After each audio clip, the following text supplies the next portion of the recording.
Voltamos a apresentar Justiça na Tarde. Justiça na Tarde debate. Pois bem, mais uma vez, já de volta e vamos na sequência do programa.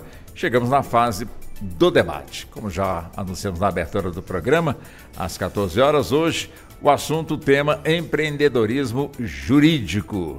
O que é esse nome, né, para muita gente, quer dizer, na área jurídica, com toda certeza, já é conhecida, mas e para a pessoa que de alguma forma está nos acompanhando? Então, vai aí a oportunidade para a gente aprofundar e levar para você o melhor da informação neste assunto.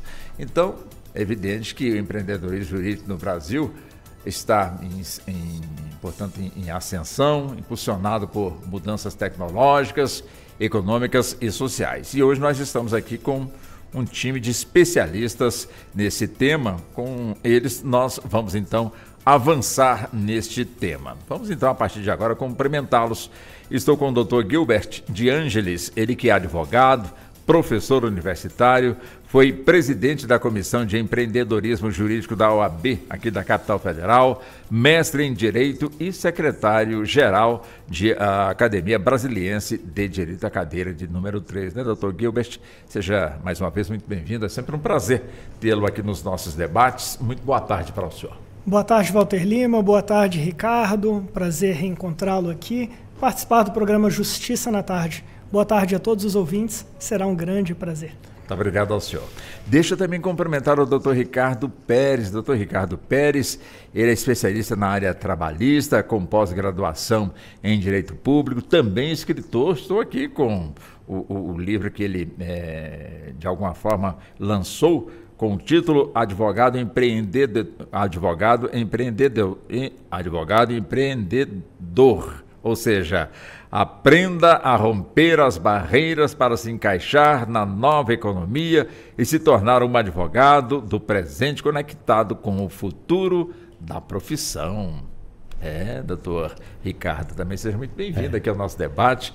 Prazer também recebê-lo aqui nos estúdios da emissora. Muito boa tarde para o senhor. Obrigado, doutor Walter. É uma alegria imensa estar aqui hoje com o senhor e também com o doutor Gilbert. Prazer em revê-lo, né? E ele que teve uma experiência maravilhosa na presidência da Comissão de Empreendedorismo da Ordem, então ele tem muito para contribuir aqui com a gente hoje, para ensinar, inclusive, para nós. Ouvintes, uma boa tarde e, mais uma vez, uma alegria imensa poder hoje também falar do meu livro que eu acabei de lançar. Obrigado. Seja muito bem-vindo. Deixa eu também anunciar, né? Daqui a pouco vai estar conosco o Dr. José Elias Gabriel Neto, ele que é advogado, é professor, doutor em Direito Constitucional, mestre e especialista em Direito Público, mestrado em Execução Penal e Saúde Mental. Dr. José Elias Gabriel Neto, daqui a pouquinho, também vai estar conosco aqui no estúdio, debatendo este assunto, que nós já vamos avançar, né? Já vamos avançar com os nossos convidados aqui, doutor Gilbert, já começando com o senhor, só para deixar o nosso ouvinte por dentro do que nós vamos aqui debater, já que o programa é, acima de tudo, para o ouvinte, né? Claro que nós temos aqui vários setores, vários segmentos, pessoal da área jurídica, com toda certeza, também atento também a este assunto. Mas, afinal de contas, o que é justamente um empreendedorismo jurídico? Explica para nós o que vem a ser empreendedorismo jurídico. Excelente, Walter Lima.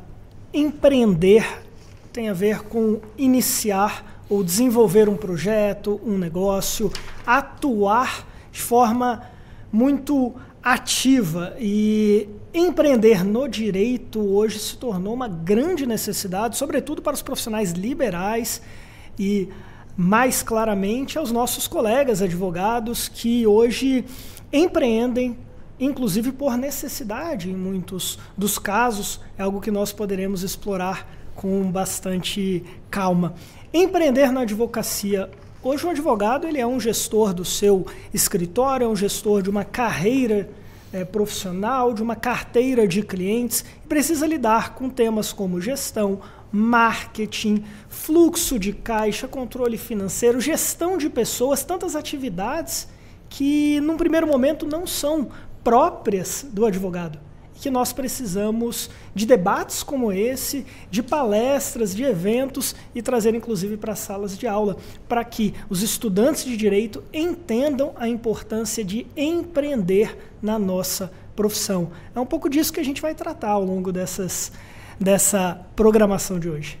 Superado então, doutor Ricardo, aquele escritório tradicional, né, com uma belíssima biblioteca, recheada realmente de códigos, artigos, onde precisava fazer a pesquisa, estava ali o profissional, já buscava ali, fazia, portanto, ali a sua pesquisa, evidentemente levava-se tempo para poder fazer aí a pesquisa, mas era de encher os olhos realmente, e a gente guarda boas lembranças, ainda temos desse tipo de escritório preservado, né?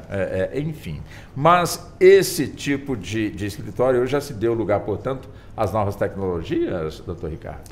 Eu acho que quem não se atualizar ou não se atualizou está ficando para trás e não vai ter espaço, acho que mais, para isso. Dou um exemplo, eu mesmo cansei de passar madrugadas digitando, eu advogava para servidor público, digitando as qualificações, né, das petições, que entravam com 200, 300 ações para os servidores. Eu virava à noite, digitando qualificação ali. Hoje, esse espaço, vamos dizer, esse trabalho não existe mais. Hoje a inteligência artificial faz isso. E com muito mais certeza do que eu fazia, porque eu estava lá a madrugada inteira fazendo, no outro dia, quando eu ia revisar, tinha um monte de erro, né, por questão de cansaço, aquela coisa. Então, sobra o tempo mais para o advogado, para ele fazer o quê? Atender o cliente, fazer a gestão do escritório, despachar com o magistrado. Então, é isso que ele tem que entender. Aquela advocacia de massa, essa está acabando. Então, o advogado tem que se reinventar e entrar nessa nova fase, vamos dizer, da advocacia, que é a advocacia de empreendedorismo, que ele tem que ter gestão no escritório, como bem colocou o doutor, ele tem que ter inovação. Se ele não tiver o tripé empreendedorismo, inovação e tecnologia, na minha opinião, ele está fora do mercado. E hoje você vê tantos advogados deixando a advocacia, que realizam o sonho, se forma, às vezes não é o sonho só dele, da família, para estar em outra profissão. Não diminuindo, pelo amor de Deus, mas a gente vê muito advogado que a gente anda de Uber. Então o cara que sonhou, a família sonhou, ele por falta de oportunidade ou por falta de um conhecimento, ele deixa a advocacia e vai. Esses dias eu estava nos Estados Unidos e lá eu vi em várias cidades hoje o carro autônomo. Então nem motorista de Uber não tem mais. Esse advogado tem que voltar para a advocacia, nós temos que resgatá-lo. E é isso que a gente tenta passar um pouco dessa experiência nossa. Eu estou há 25 anos na advocacia e sempre empreendendo. Então eu sempre fui me reinventando na advocacia. Para que para ajudar, esse livro é para ajudar esse advogado ou continuar ou voltar para a advocacia, que é uma profissão que realiza sonhos. Tem espaço para todo mundo. Esse livro, inclusive, nós vamos estar falando dele já, né? Você vai nos trazer muitos detalhes, né? É evidente, não é, doutor Gilbert, a gente falando aqui do empreendedorismo, quer dizer, quem está realmente hoje como advogado atuante tem que ter realmente aí, estar dentro deste avanço. Hoje, pelas pesquisas, eu fiz aqui uma busca rápida aqui no censo, o número de advogados que hoje tem no país passa de 1.400.000 advogados, portanto, no nosso país. Tudo bem, o advogado tem que estar preparado, mas quem forma os advogados está preparado, no caso as universidades, as faculdades, para darem também essa novidade, este avanço para quem vai chegar no mercado? Não está, e eu explico. E essa é uma grande preocupação, não só minha enquanto advogado e professor, mas também é uma preocupação que o Conselho Federal da OAB vem manifestando ao longo dos últimos anos. Vivemos no Brasil uma realidade preocupante, que é uma grande proliferação de faculdades de direito a toda a esquina, com uma formação que nós sabemos na prática que muitas vezes é precária. Precária do ponto de vista da formação de um advogado. Eu escrevi um livro chamado Ensino Jurídico em Colapso, as falhas de formação para o exercício da advocacia. Esse livro narra em detalhes como que as faculdades de Direito hoje, em grande parte, não vamos aqui, claro, generalizar, mas em grande parte formam bacharéis em Direito, mas não conseguem formar um profissional preparado para a advocacia. No que diz respeito a questões técnicas, como a elaboração de um mandado de segurança, o despacho com um desembargador, questões puramente técnicas do direito. Mas, além disso, entra a preocupação em preparar esse futuro advogado para empreender na profissão. E o que eu percebo, e a OAB tem se manifestado nesse sentido, é que as faculdades, infelizmente, não estão ainda conseguindo cumprir esse papel. E é uma dessas lutas que eu vou defender aqui nessa entrevista para chamar a atenção da necessidade de termos um cuidado maior na preparação desses estudantes e futuros colegas da advocacia. Doutor Ricardo, esse mesmo ponto, né? Como é que o senhor avalia justamente, quando eu perguntei aqui ao doutor Gilbert se as faculdades de Direito, de alguma forma, estavam tendo esse compromisso de preparar no caso, o bacharel, evidentemente o futuro advogado, para atuar e atuar de forma empreendedora. Quer dizer, ainda falta muita coisa para que de alguma forma isso possa acontecer. Mas como buscar realmente essa responsabilidade das universidades para que prepare realmente o advogado para que ele chegue já, como diz o outro, né? chegando realmente no mercado de trabalho. Isso é muito preocupante, o doutor Gilbert está coberto de razão no que tudo ele falou. Faculdade hoje é só teoria. Eu mesmo, enquanto estava na faculdade, eu tive que trabalhar para poder ajudar a custear a faculdade. Então eu não fiz estágio. Então quando eu saio da faculdade, porque eu trabalhava o dia inteiro, aí quando eu tomo a decisão de sair do emprego que eu tinha, que era de um banco, ir para a advocacia, eu saio como advogado. A pessoa que me contratou, eu saí de uma cidade do interior de São Paulo para ir para o Mato Grosso. A pessoa que me contratou lá, me contratou como um advogado pleno, né? Então, assim, eu tinha toda a dificuldade porque eu nunca fiz estágio. Então, quantos advogados, né, igual a minha situação, existem hoje que não têm tempo para fazer um estágio e precisa advogar, precisa de uma profissão. Então, muitos deles acabam desistindo em razão disso. Então, a faculdade não prepara o advogado para o empreendedorismo. E a gente acaba conseguindo isso, na verdade, com a experiência de vida. Então, cada dia exige mais do empreendedorismo e fica mais difícil para o advogado conseguir se inserir no mercado. Então, é isso que nós estamos debatendo aqui. Uma coisa é justamente o advogado ser empreendedor. Outra coisa é ele realmente dominar as tecnologias. Quer dizer, como é que é justamente essas duas coisas, né? Entender o empreendedorismo e também ter as ferramentas necessárias para isso, doutor Gilbert. Quer dizer, é um processo rápido, é um processo que se exige realmente muito conhecimento, muita dedicação, até chegar no ponto? Excelente. É um processo que exige aprimoramento constante. Estamos lidando com um avanço tecnológico que é magnífico. A cada semana, a cada mês, nós lidamos com transformações profundas nas tecnologias que estão disponíveis para nós, profissionais do direito, e isso faz com que na nossa prática forense a gente comece a incorporar questões como inteligência artificial, automação na busca de processos, utilização de software jurídico que nos ajuda na gestão de processos e de atividades, isso tudo para atividade fim, para exercer a advocacia e entregar ao cliente um serviço profissional dentro dessa área de atuação. Agora, quando a gente leva para o lado do empreendedorismo, temos um outro caminho de outras ferramentas, ferramentas de gestão financeira, ferramentas de gestão de escritório e também, claro, ferramentas de marketing jurídico, algo que merece até a nossa atenção à luz do provimento 205 de 2001 do Conselho Federal, que traz novas regras sobre a publicidade na advocacia, sobretudo nesse contexto de marketing digital. Então, assim, as tecnologias, para resumir, elas impactam profundamente a nossa atividade profissional e aquele advogado que não se habitua e se acostuma, ou melhor, que se apropria dessas ferramentas, terá muita dificuldade de exercer o seu munus público. Bom, também conosco, já integrado, como já anunciamos inclusive, o doutor José Elias Gabriel Neto, também aqui conosco, participando também desse nosso debate. Doutor José Elias, a gente já está aqui avançando no assunto que é empolgante, né? Não deixa de ser realmente empolgante e também desafiador, quer dizer. Então, claro que já avançamos aqui em algumas colocações, mas a pergunta básica também que eu faço para o senhor.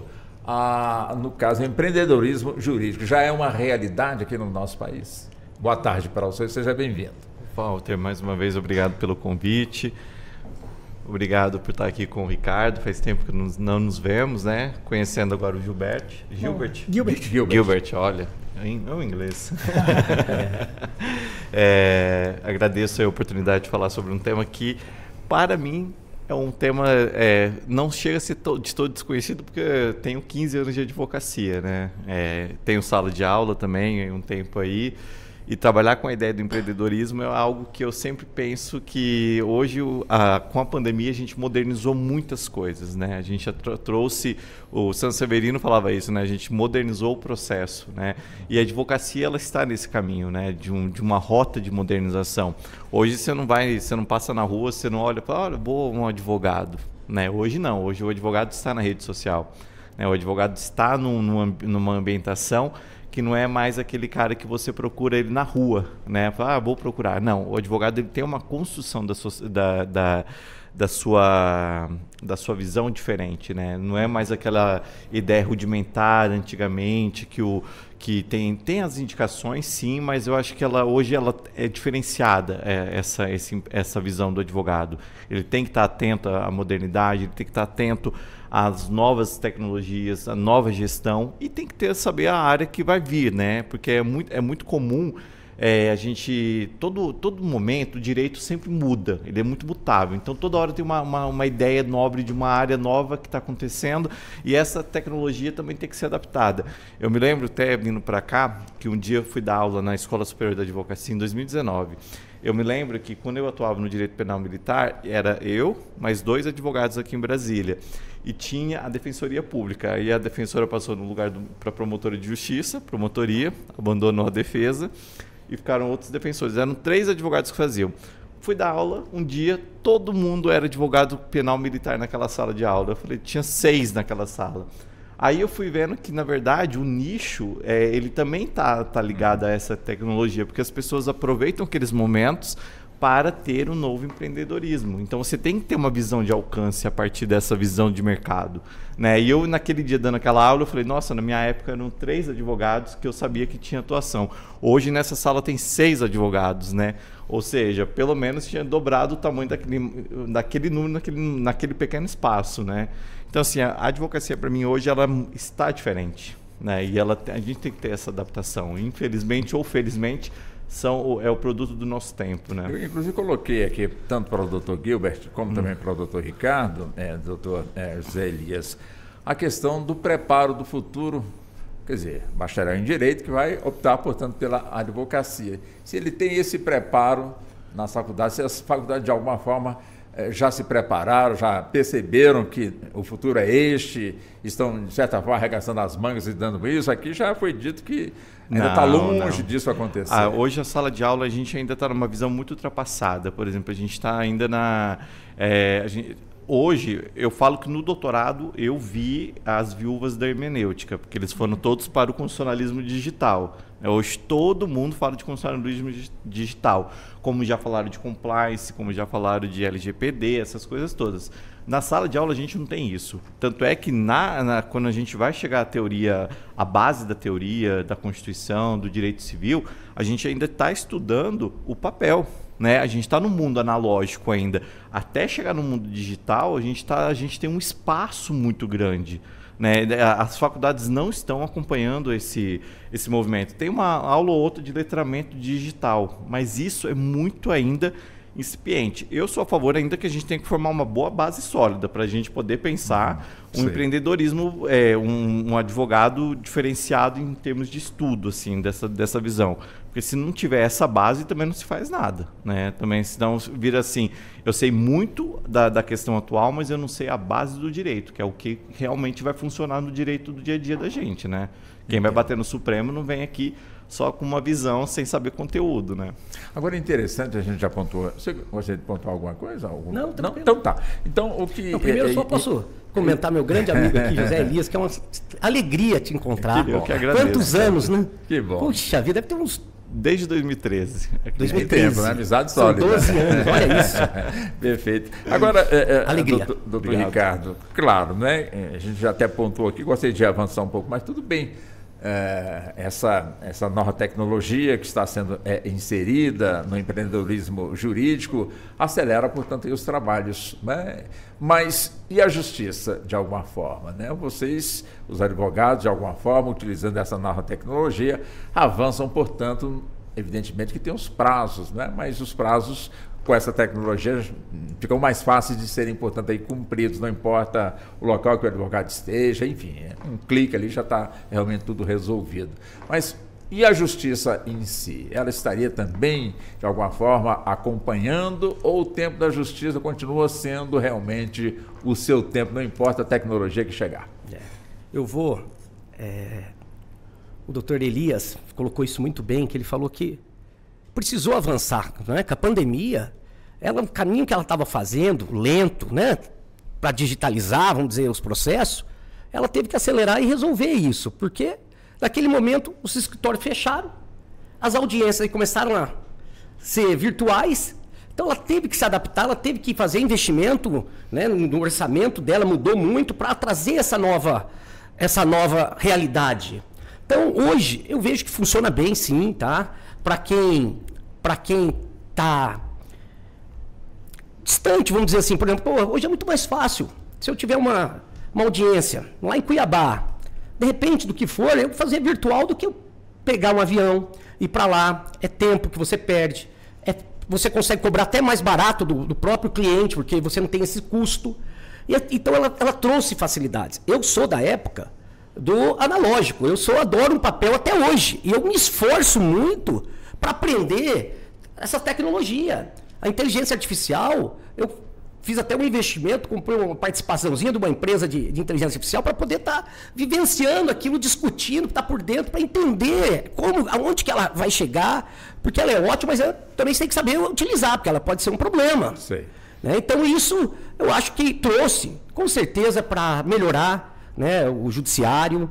Eu acho que tem feito um bom trabalho, o CNJ agora, né, soltou sobre a inteligência artificial, o nosso presidente Beto Simonetti também na OAB, está todo mundo preocupado e todo mundo sabendo que é um caminho sem volta. Então, ou seja, nós temos que estar atentos e temos que utilizar isso a nosso favor. Bom, vamos fazer o seguinte, vamos trabalhar nessa primeira hora sobre aqueles advogados que de alguma forma estão aí no mercado, mas que não estão tendo essa dificuldade, né, com essas novas ferramentas e, evidentemente, têm o pensamento de buscar, portanto, o empreendedorismo. Quer dizer, para esses advogados, como já foi dito aqui, são mais de 1.400.000 advogados, né, que temos, portanto, aí no país, uma média realmente muito grande, comparando, portanto, com a nossa população. Mas e aí, doutor Gilbert, o que fazer com os advogados que hoje estão tendo essa dificuldade de entenderem essa nova ferramenta? Até imagino eles se esforçando aqui, mas é da natureza, né? Encontrar, portanto, aí o grau, portanto, de dificuldade. Como fazer com que eles continuem no mercado e não se tornem motorista de Uber, como já foi dito até mesmo aqui pelo doutor Ricardo, não que estejam de alguma forma também aqui menosprezando a profissão de motorista de Uber, de jeito nenhum, né? Mas eles estudaram para ser advogados e de repente encontraram aí nesse meio do caminho essa montanha, essa dificuldade, né, para muitos. Como de alguma forma ajudar esse público?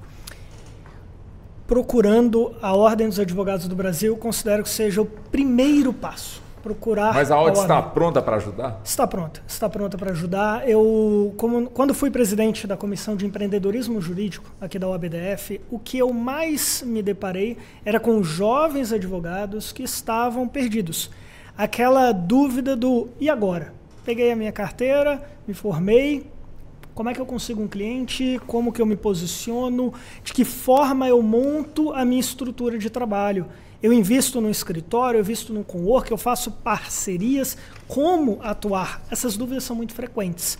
Dentro da ordem, nós temos as comissões da advocacia jovem iniciante, além do conselho jovem, nós temos comissão de empreendedorismo que hoje se espalhou pelo Brasil em diferentes seccionais, inclusive no Conselho Federal e nas subseções.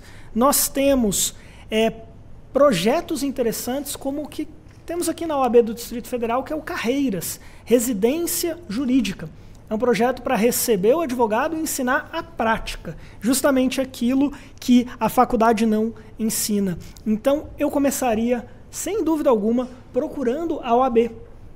Inclusive aqui, vale por fim ressaltar o trabalho da Escola Superior da Advocacia, a ESA, que oferece cursos muito acessíveis e que vão com um olhar prático para ajudar esse colega.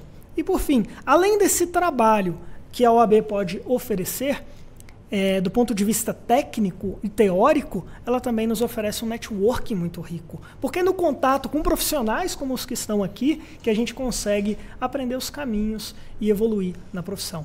Então, se tem uma dica que eu posso indicar aos nossos ouvintes é que procure a OAB e não espere se formar. É possível fazer isso enquanto estudante.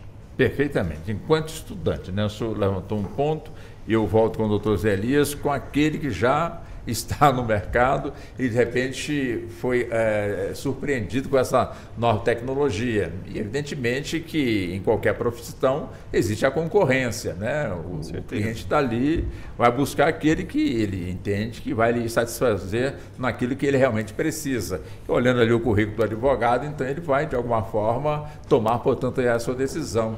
Quer dizer, ao passo que aquele que já está no mercado há tanto tempo, tem uma vivência enorme nas pesquisas ali dos códigos, quer dizer, manuais, pesquisas manuais, mas evidentemente que ele vai conseguir chegar lá, vai sim. Muitos deles eu creio que ainda estão ali na máquina de escrever, no papelzinho ali, enfim. Calma, né? Que a gente tem um computador.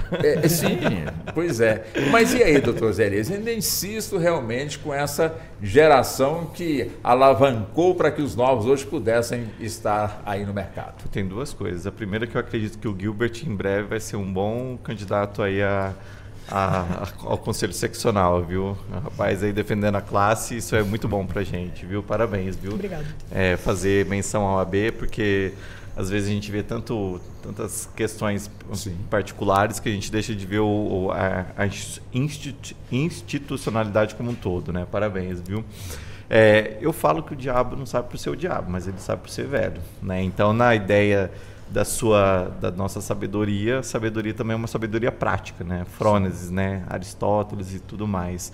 E eu acredito que se a gente caminha hoje, muita gente atrás da gente veio para nos dar esse suporte, né? Então essa advocacia antiga, né? Essa advocacia do digitar, de ter essa visão analógica, a gente pode dizer assim, eu diria até, não diria ultrapassada, porque o conhecimento deles não são ultrapassados, até uma base de processo civil, uma base de processo penal, trabalhistas, eles têm um macete da advocacia. O que eles não têm, eu acredito é o macete da tecnologia, porque tanto que é o grande problema de você acessar um PJE, né? Até nós hoje a gente tem uma dificuldade, entendeu? Então assim, não é um problema específico dessa geração, mas mas deles a gente entende. Poxa, um advogado de 70 anos que viu o processo ser papel para chegar para o PJE é muito difícil. Então, essa dificuldade desse advogado aí não é só de uma ordem de tecnológica, mas também uma adaptação de como ele vai fazer. Né? Eu me pergunto também, às vezes, por exemplo, igual esses dias, o PJE estava fora do ar, lá no TRF1. Estava uma dificuldade para entrar, para resolver o problema. Como que você resolveria antigamente? Você ia na porta do fórum, lá, esquentava a barriga no fórum, no cartório, para tentar fazer a coisa andar. Né? Então, o que acontece? A falta de a tecnologia para essas pessoas, ela está ligada a esses comportamentos que elas acreditam que são mais fáceis de resolver. entendeu? Ela fala de ir lá, de despachar pessoalmente, de conversar com o serventuário. Então a adaptação para eles ela é um pouquinho mais dificultosa. Por quê? Porque eles estão acostumados a um processo diferente, né? A uma outra forma de ter essa possibilidade. Quando o Ricardo falar, porque é mais fácil fazer uma audiência virtual, a gente perdeu a territorialidade, que é o processo. O processo civil ou o processo penal tem uma territorialidade, era aquele lugar que você estava e você fazia. Então, para esse advogado, ele pegaria um avião e iria para Cuiabá. Não iria? Ele iria para Cuiabá. Muito, né? Ele iria fazer isso, entendeu? Então, para ele, isso é uma inovação que ele está se adaptando. Ele está trazendo isso para ele. Não precisa mais pegar o avião. Eu acredito que não, porque hoje o PJ é tudo virtual, é tudo, até as audiências estão virtuais, entendeu? Então hoje o juiz está na sua casa ou está no fórum, o advogado está no escritório dele ou na casa dele e está fazendo audiência. E isso, o que acontece? É da tecnologia, entendeu? A adaptação, é difícil você chegar para uma pessoa e falar, você tem que mudar um hábito. Você não vai conseguir mudar esse hábito, talvez. Entendeu? O que você pode fazer é incrementar a ideia de explicar para ele, trazer a formação. A formação continuada é muito importante. Mas até que ponto a pessoa também está disposta? É isso que você vai ter que lembrar. Então, hoje a geração dos jovens, quando o Gilbert fala sobre que a OAB está ali para eles, a OAB também está aberta para esse pessoal, né? Basta eles ir lá, fazer os cursos, se aperfeiçoar. Mas muitas vezes, quem vai fazer isso, dependendo da idade dessa pessoa, são os advogados mais novos. Ele está na frente para fazer o quê? Ele vai ler a petição, ele vai chancelar o que está sendo feito. Talvez a experiência prática dele, teórica, seja para o melhor do escritório, mas talvez ele nem se adapte. Entendi. Mas ele pode se adaptar, isso que eu estou lhe falando, entendeu? Porque muitas vezes a gente fala assim, por que eu vou me adaptar ao longo dessa... Eu estou com 80 anos, eu vou fazer isso, né? Talvez não possa parecer muito prosaico, muito raso isso, mas eu acho que passa a ideia de que, será que eu preciso realmente, nessa altura da minha vida, me adaptar a essa realidade, sabendo que eu posso pedir auxílio a alguém que está naquele escritório, algo assim? Pelo menos eu penso isso, né? Nós estamos nesse debate com 3 advogados jovens, né? Passo para o senhor, doutor Ricardo. Inclusive o senhor... Ricardo, você ganhou o dia. Hoje o senhor tem o livro lançado, Advogado Empreendedor, né? Para ser um advogado empreendedor, foi difícil? Eu acho que isso já vem um pouco da minha essência, tá? Então, eu perdi meu pai muito cedo, tinha 11 anos de idade, e eu tive que trabalhar desde o início. Então, eu fui garçom, fui vendedor, fui... tudo que você pode imaginar ali, eu já tive. Para sobreviver, depois dentro da faculdade eu fui ser bancário. Então isso acho que já vem um pouco. Então eu comprava, vendia equipamento de tênis, tudo que tinha negócio eu estava envolvido. E eu acho que isso facilitou um pouco a minha vida. Então, mas quando eu estava na faculdade, falo da dificuldade, né, de não ter feito um estágio em razão dos empregos que eu tinha que ter para poder, inclusive, sustentar a faculdade. Mas no meu primeiro emprego, só fugindo um pouquinho, mas falando um pouquinho aqui do Dr. Gabriel, o primeiro emprego meu, eu fui trabalhar em Cuiabá.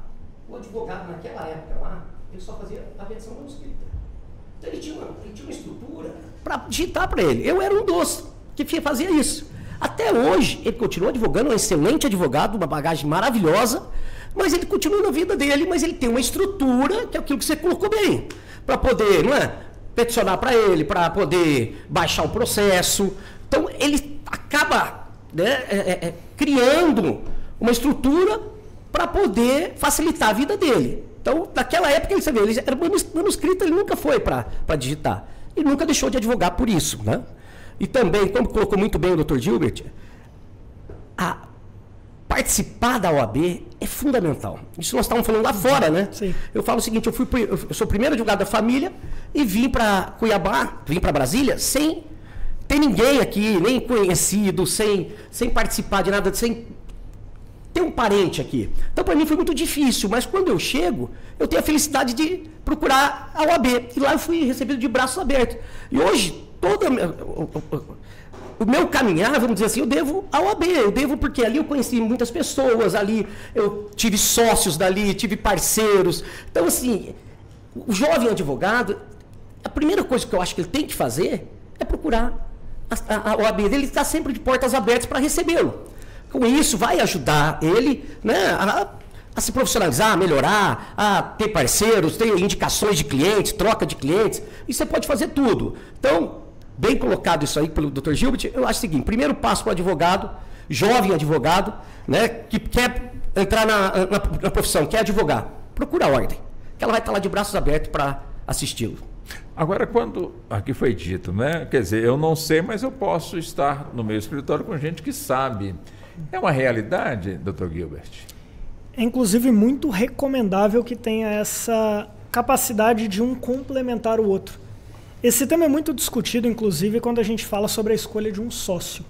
Escolher, por exemplo, um sócio que possa oferecer algo que você não tem. Aqui entra um pouco essa mesma lógica. Um advogado não precisa necessariamente dominar todas essas ferramentas que nós mencionamos, desde que ele domine, por exemplo, outras áreas. Imaginemos aqui um advogado mais experiente que é excelente em sustentação oral, tem uma capacidade de despachar com os magistrados, que é algo diferenciado na advocacia, e que tem um ótimo relacionamento com os clientes. Isso aí não tem tecnologia. Não tem tecnologia nenhuma que vai substituir. Isso é puramente humano. Ele pode ter um estagiário, ele pode ter um sócio, pode ter uma equipe que faz todo o resto, como o doutor Ricardo Pérez mencionou. Então, essa capacidade de um complementar o outro é fundamental. Por exemplo, vivemos tempos de redes sociais. Tempos em que advogados se expõem em canais no YouTube, se expõem em entrevistas como essa, e isso chama-se marketing de conteúdo. Tem advogados que gostam, tem advogados que não. Há espaço para os dois, e quando eles estão juntos em uma sociedade ou em uma parceria, onde um se expõe e o outro não, um domina a tecnologia e o outro domina o lado humano, tudo isso pode oferecer ao cliente, que é o nosso destinatário final, um serviço jurídico de maior qualidade. Então, acredito que essa união de competências é fundamental para um escritório e para uma advocacia de sucesso. Doutor Elias, o senhor pontuou quando ele estava falando, o senhor já queria ficar à vontade para interagir. Eu vejo muito interessante o ponto de vista dessa ideia do empreendedorismo, porque é uma capacidade de resiliência, né, que a gente tem. O Ricardo veio aqui, trouxe para a gente, que chegou em 2000 aqui, né? Veio para cá, eu também cheguei em 2010 com a cara e com a coragem e vim, né? Falei assim, não tinha mais nada que me segurasse, falei assim, vou para Brasília, vou fazer a minha vida lá, né? Sempre. Inclusive o senhor chegou a ser consultor jurídico aqui da Rádio Justiça, exatamente, né? Durante um bom tempo, né? Nos ajudando aqui a compreender melhor o que a gente estava apresentando em termos de programa. Eu adorava aquele programa, o Arthur Filho, sempre com a gente ali, né? Exato. Então, naquela etapa, eu estava, era o meu quarto ano, segundo ou terceiro ano de advocacia. Então, eu era um jovem advogado. Então, assim, eu não tinha a gente não falava tanto em empreendedorismo naquele momento.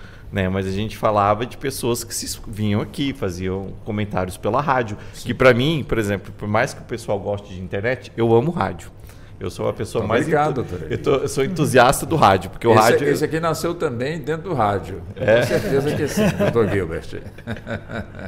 Então, aí você olha, você para para pensar, o rádio chega até onde a rede social não chega, né? A pessoa está com o seu radiozinho, está ouvindo aquela notícia, recebe a informação. A Voz do Brasil cumpre esse papel de uma excelência. Sempre fui entusiasta da Voz do Brasil nesse ponto. E digo, essa adaptação para essa ideia de trazer para a internet, esse advogado, essa ideia do empreendedorismo, eu vejo com um pouco de receio. Por quê? Porque hoje na internet todo mundo tem uma solução prática ou fácil para algo que nem sempre é tão simples como se possa passar a imagem. Né? Você abre hoje sua rede social, você vai ver o advogado oferecendo curso de inventário, o advogado que te ensina a fazer execução, ou teu aluno postando as 1001 fotos dele na delegacia falando que a defesa não para. Então assim, tudo isso para uma adaptação de realidade que muitas vezes a gente deixa de lado o que é essencial, que seria o processo, e a gente passa a olhar o que é aquela casca. Entendeu? Quando você falou, o Gilbert falou, porque tem o lado humano e o lado e o lado da tecnologia. O lado humano, quem vai procurar o cliente não vai procurar o Ricardo porque ele sabe fazer um baita processo no PJE ali, colocar, organizar os documentos. Ele vai procurar porque o Ricardo é um cara que tem cabedal de inteligência, cabedal jurídico, o Ricardo tem bom trabalho na advocacia dele, a mesma coisa o Gilbert e quem seja. Então é essa adaptação que ela tem que saber dosar, porque muitas vezes a gente fica focado no empreendedorismo, mas a gente não está olhando para as bases, as bases da gente. Porque uma faculdade bem feita, lógico, o direito é uma benzida na faculdade, aí você vai para as especializações, mestrados, doutorados, aí sim você vai nichando, você vai trabalhando, você vai fazendo, escolhe o seu sócio, o seu parceiro, a área de atuação. Aí sim você consegue fazer uma boa mescla, mas antes dessa ideia de pensar a ideia de eterna tecnologia, muita tecnologia e pouco humano, dá um descompasso. Aí me vem na cabeça Matrix, né? Aquela guerra de máquinas e homens, né? Quem é que vence esse confronto, né? E hoje, infelizmente ou felizmente, a gente está virtualizado. A gente tem que estar dentro dessa ideia. E o virtualizado, inclusive, inclui você trabalhar com um programa de um computador que, no seu escritório, programa de gestão. Você vai ter a gestão do prazo, você vai ter a gestão de pessoas, você vai ter a gestão disso. E isso vai te auxiliar a fazer uma boa advocacia. Lembrando que isso é a boa advocacia, mas a gente está falando que o produto final também é decidido pelo judiciário. Então não adianta você só ser um bom empreendedor se chegar no judiciário e seu processo não for devidamente resolvido, né? Porque aí fica a imagem de um bom empresário, mas não fica uma boa advocacia, né? Eu sempre sou muito pé no chão com isso, porque para mim o advogado empreendedor ele tem que existir, mas ele também tem que ser o advogado que ele estuda. É um advogado estudioso. Deixa eu fazer uma pergunta provocativa aqui para os senhores. Essa profissão de advogado corre risco com o advento da inteligência artificial? Porque hoje a pessoa que já está, como muito bem pontuou aqui o doutor José Elias, né? Hoje a pessoa clica ali na internet, tem uma ação assim assado, o que eu faço? Joga ali na inteligência artificial, ela de alguma forma se manifesta ali, a pessoa, acho que vou contratar advogado nada, eu já sei o que eu faço aqui, né? Claro que tem todo um trâmite para chegar na justiça, não é assim, toma aqui que não é assim, né? Mas esse ponto, né? A advocacia no Brasil, de forma geral, com o advento da inteligência artificial, corre algum tipo de risco, doutor? Começa com o senhor. Eu entendo que não, tá? Que nenhum risco. Pelo contrário, como muito bem o doutor Elias, aquela advocacia, estudar o processo, isso é primordial, né? Exatamente. Então, quando a gente fala do empreendedorismo, imaginando que a pessoa, né, tem, né, o seu estudo, tem o seu conhecimento jurídico, e ele vai agregar nisso o empreendedorismo para ele poder estar participando de uma nova, vamos dizer, de um novo caminhar da advocacia. Mas, assim, o conhecimento técnico é fundamental. Isso não tem nem como abrir mão. E falar que a inteligência artificial vai substituir isso, não acredito, tá? A inteligência artificial nós temos que usar para nos ajudar a sobrar tempo, para estudar mais, para estar mais com o cliente, estar mais despachando com o magistrado. Eu acredito nisso, tá? Que a inteligência artificial vai fazer a gente ganhar tempo nas coisas mais básicas, as coisas que eram repetitivas, tá? E não deixar, inclusive, de uma audiência, o calor humano, não é? Que você consegue, dentro da audiência ali, você consegue extrair muitas coisas que o computador não vai extrair, até porque o computador tem que ter um homem atrás para poder estar, né, mexendo nele, atualizando, fazendo com que ele pense. A inteligência artificial você usa, você começa a perguntar e você vai indo e tem muitas coisas que ela erra. Sim, né? A gente tem visto vários casos de advogados, né, que usam a inteligência artificial e criam precedentes falsos. Né? Isso é muito perigoso. Que loucura. Ou seja, o advogado tem que estudar. Mas eu fiz essa pergunta por nada, não. Para agregar essa minha pergunta a um outro ponto, né? No caso, os médicos. Hoje existe, não tem estatística nenhuma que demonstre se as pessoas de alguma forma estão procurando mais uma consulta médica quando está tossindo, quando está sentindo uma dor no peito, quando luxou, portanto, o braço, elas correm ali no Dr. Google, ele, olha, toma isso, faz aquilo. É nesse sentido que eu busquei fazer uma ligeira comparação, ou seja, os médicos de alguma forma já estão botando a boca no trombone, olha, isso não pode, e com toda a razão, né? Como o senhor também pontuou, com toda a razão. Mas e o povo, será que entende isso, doutor Gilbert? Essa, inclusive, é uma questão que está na pauta do dia, literalmente, porque saiu uma pesquisa que mostra que pesquisas no ChatGPT hoje, boa parte dos usuários faz consulta psicológica com esses profissionais. Isso está discutido hoje nos grandes podcasts e veículos de notícia hoje. Porque, de fato, uma grande parte da população mundial está se consultando para fins de tratamento psicológico com o chatbox. E aí o Conselho de Psicologia, Federal de Psicologia, está criando um grupo de estudo para apresentar os riscos dessa postura. Trazendo agora para o direito. É natural que clientes pesquisem, é natural que profissionais do direito utilizem essas que são ferramentas, mas a capacidade técnica, a inteligência, a sensibilidade do profissional, a estratégia de saber qual caminho seguir, isso aí nunca a máquina irá nos substituir. Não tenho menor dúvida sobre isso. Agora eu pontuo apenas porque nós estamos falando sobre limites geográficos, estamos falando sobre inteligência artificial e tantos temas que afetam a advocacia, que eu queria só lançar uma pequena provocação, de fato. É bom provocar, doutor Gilbert. Porque o que nós vemos? A advocacia mais antiga, com limites geográficos mais claros, ela também trazia certas oportunidades. Por exemplo, o advogado correspondente é um advogado que ele se torna cada vez menos necessário. Só para o público entender, advogado correspondente, imaginemos que alguém em São Paulo tem um processo chegando no TRF1, fica em Brasília. Ele precisa contratar, muitas vezes, um advogado em Brasília para fazer um despacho, para fazer uma sustentação oral. Hoje, esse mesmo advogado faz tudo de maneira virtual e o advogado correspondente perde espaço.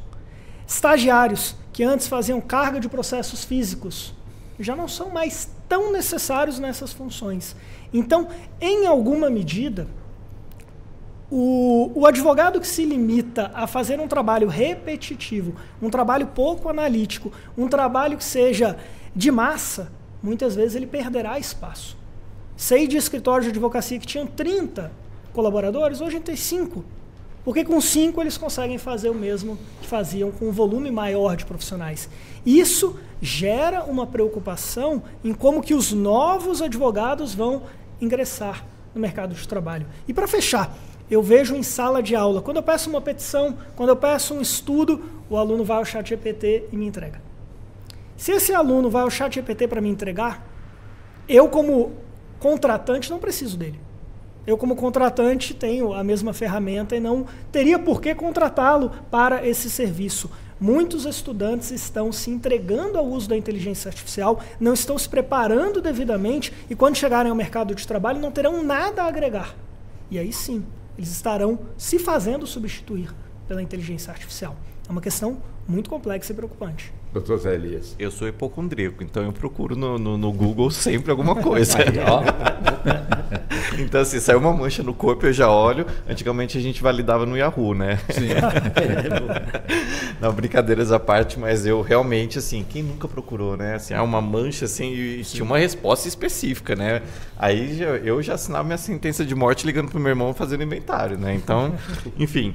Mas essa questão da tecnologia se substituir, eu me lembrei de um caso que a IBM, o computador dela, o Watson da IBM, ele foi condenado por dar tratamentos contra câncer. Então, o que acontece? Esses documentos internos da IBM aqui falou que ela realmente trouxe ponderações e tratamento para pessoas que supostamente teriam câncer. E aí o que acontece em relação a isso? Isso foi condenado, foi comprovado que, de fato, eles como falei, erraram o diagnóstico, e isso trouxe grandes problemas para eles, por conta dessa situação.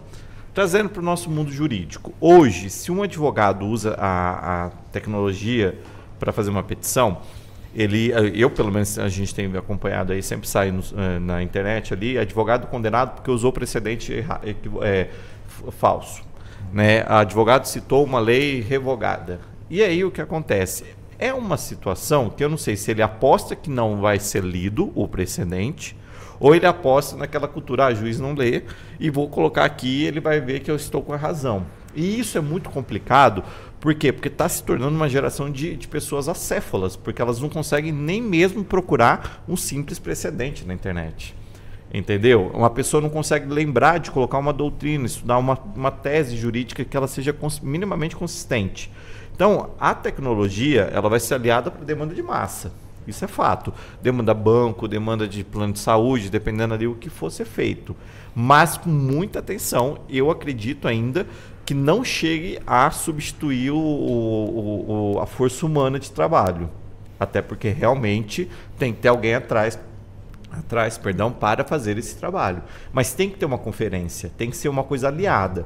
Porque se deixar só para a tecnologia, só para a inteligência artificial generativa criar uma petição, o risco de dar problema porque ele minera vários dados. Eu acredito que seja assim. Essa mineração de dados, ele minerou, criou uma petição. Se aquele advogado não tiver um mínimo de conhecimento jurídico, ou daquilo que está se propondo, muito provavelmente o judiciário vai ser a contenção dele. E aí o que vai acontecer? Cai no descrédito. Essa pessoa hoje todo mundo viraliza na rede social, provavelmente esse vai ser mais uma decisão viral que vai falar o seguinte, olha, o advogado incompetente fez uma petição totalmente descabida. Né? Então é o seguinte, eu acredito que tenha que ter, ela possa ser utilizada, mas ela tem que ser utilizada com muita parcimônia. Eu mesmo, na sala de aula, eu proíbo o ChatGPT. Eu sou bem conservador, tanto que meus trabalhos são escritos à mão, porque hoje a gente perdeu até a capacidade de escrever à mão, Walter. Em sala de aula, a gente chega lá, a gente não vê a deficiência na escrita à mão. E eu vejo esses alunos assim com muita particularidade que eu falo, vocês escrevendo à mão, vocês vão resolver metade do problema de vocês vão fixar e tudo mais. Só que eles acreditam que o chat vai resolver a vida deles. E aí é uma tentativa de ganhar na facilidade, quando na verdade perde na oportunidade, né? Fala em ganhar, doutor Ricardo. O que ganha em vários pontos a pessoa que de alguma forma tem sob o seu contrato, ou seja, eu chego e contrato um escritório de certa forma empreendedor, tá ali, contratei. Qual é o ganho que eu vou ter ao passo que do lado tem um escritório tradicional, aquele com a biblioteca, onde eu vou pesquisar manualmente, né, cada artigo para eu preparar, portanto, ali a minha defesa, alguma coisa assim. Qual é o ganho que eu tenho ao contratar um escritório de advocacia dentro deste campo do empreendedorismo? Muito boa pergunta, tá? Até porque a gente vai voltar naquilo que a gente já tinha falado. O estudo, esse escritório com biblioteca, com boas petições, com credibilidade, né, no mercado para despachar um processo, o juiz te ouvir, saber que você não vai levar ele para o... Induzir ao erro, né? Induzir ao erro, pronto, muito bem. Então, nós estamos aqui presumindo que o empreendedorismo está dentro disso, tá? Essa advocacia de estudo nunca vai acabar, né? Porque até a inteligência emocional o computador não tem, não é? Então, assim... Então, esse escritório, na realidade, que tem aquela, do jeito que você falou, tradicional, ele tem que utilizar, ele tem que ser empreendedor. Porque ele tem que, até para poder estar numa inteligência artificial, estar acompanhando o processo digital, ele precisa ter sistemas, ele precisa ter...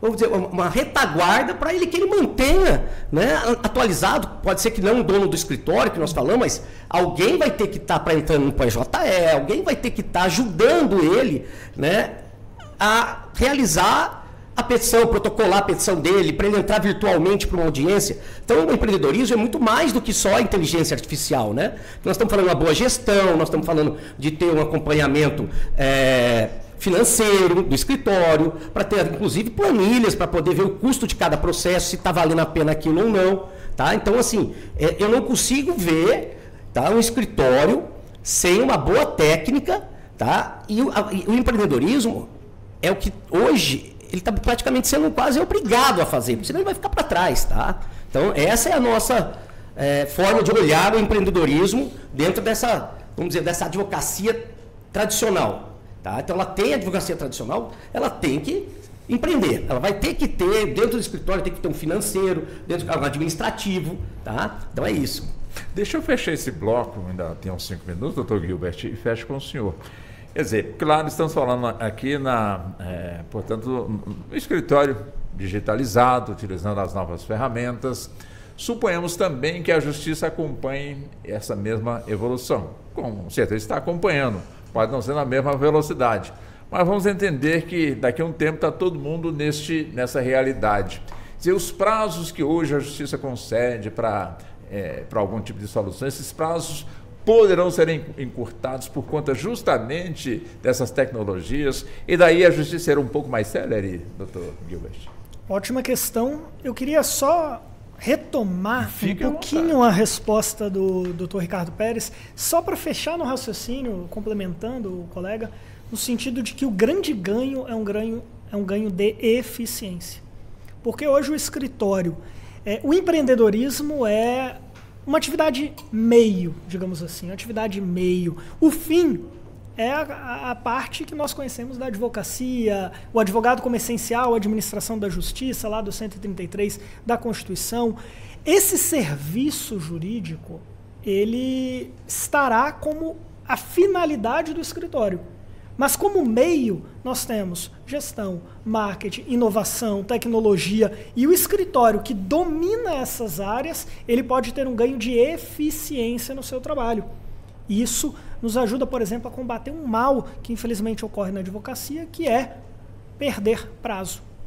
Um escritório que está mal administrado, por maior que seja o conhecimento jurídico do seu sócio, ele poderá perder prazo por uma questão de administração. E o empreendedorismo vem para nos ajudar a tentar resolver esses gargalos administrativos. Então é nesse campo da eficiência que eu vejo uma vantagem. Agora, trazendo a eficiência para a administração pública, que está lá no 37 da Constituição Federal como um princípio da nossa administração pública. A eficiência é o que a gente precisa. Nós precisamos de celeridade no Poder Judiciário, nós precisamos de uma boa prestação jurisdicional, que as nossas petições sejam lidas, como o colega, o Dr. José Elias mencionou, mas isso demanda algo que é muito complexo. O Poder Judiciário hoje está sobrecarregado de um volume de processos impressionante no gabinete de cada ministro, no gabinete de cada desembargador, nas turmas e sessões e também nos magistrados na primeira instância. Superar essa dificuldade desse volume de processos passa por tecnologia. Soluções tecnológicas que o Poder Judiciário está implementando por meio de inúmeras ações do CNJ e dos próprios tribunais. Esperamos que um dia isso venha a nos trazer um ganho de eficiência. Agora, que esse ganho de eficiência não seja feito atropelando direitos. Prazo curto pode fazer o processo ser célere, mas não ser o processo adequado para se dar a melhor resposta jurídica. Então, encontrar esse equilíbrio é o grande desafio que nós temos enquanto sociedade, enquanto Poder Judiciário e advocacia. Fechou. Bom, estamos fechando aqui a primeira hora do programa. Claro, vamos ter a segunda, evidentemente. Peço licença aos convidados para que possamos ir a um rápido intervalo, mas daqui a pouquinho nós vamos estar de volta e vamos avançar neste tema importantíssimo que hoje está sendo debatido dentro do Justiça na Tarde. Até já. Você está ouvindo Justiça na Tarde.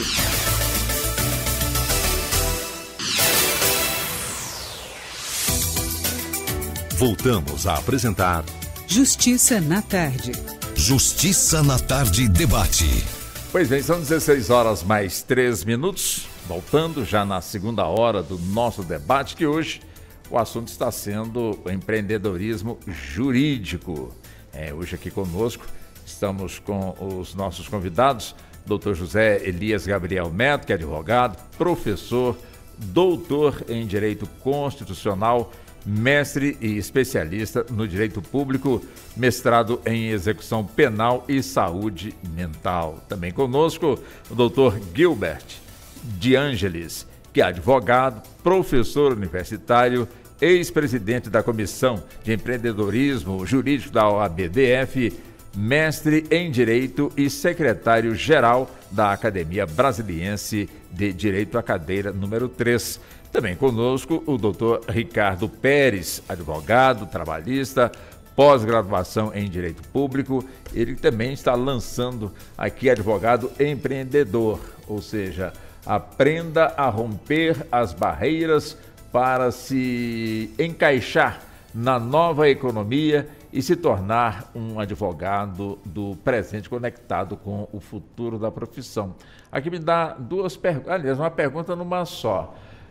Creio que das barreiras falamos aqui um pouco, mas quais são as principais barreiras que precisam ser vencidas para se tornar um advogado empreendedor? Está no livro do senhor aqui, né? E outra questão também, né? O senhor fala que o advogado empreendedor está conectado, portanto, com o futuro. Qual o futuro da profissão? Qual o futuro de um advogado empreendedor? Essas duas pontas, doutor Ricardo. O futuro do advogado empreendedor, passar por muito estudo, não podemos deixar isso. Essa parte intelectual da advocacia, essa parte que nunca vai ser substituída, que é uma sustentação oral, que é despachar com o magistrado, que seja online, que seja presencial, né? Mas o futuro da advocacia, o que nós estamos querendo aqui mostrar, que se ele não tiver uma gestão de um escritório, uma gestão profissional, se ele não transformar como se fosse realmente uma empresa, tá? Pensar na parte econômica, pensar na parte de gestão de funcionários,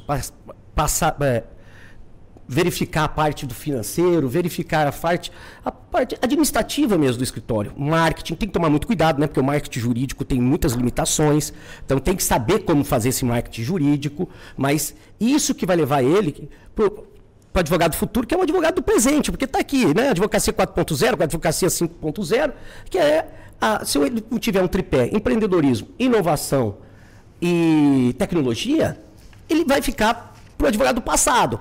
Ah, mas vocês falaram que aquele que ainda faz a petição manuscrita estaria fora. Não, ele não está fora porque ele tem uma estrutura para ele que faz a parte dessa de tecnologia, de inovação, faz para ele no escritório dele, tá? Mas assim, o que nós estamos querendo dizer é que o advogado do futuro é um advogado que tem que ser hoje realmente um empreendedor. Agora, doutor José, quando se fala, como muito bem pontuou o doutor Ricardo, fala na advocacia 4.0, que se relaciona à automação e à melhoria de processos. É o que eu li aqui, né? E a 5.0 avança e direciona o uso da tecnologia para o atendimento humanizado. Decifre isso para nós. Olha, eu vou querer ler o livro para discorrer mais. Advocacia 4.0, o que eu posso imaginar que a gente decorra daí? Essa automação, Walter, ela é necessária, porque hoje, como eu falei, a pandemia trouxe uma virtualização do processo, a gente perdeu o espaço físico. Sim. E hoje a gente não tem territorialidade.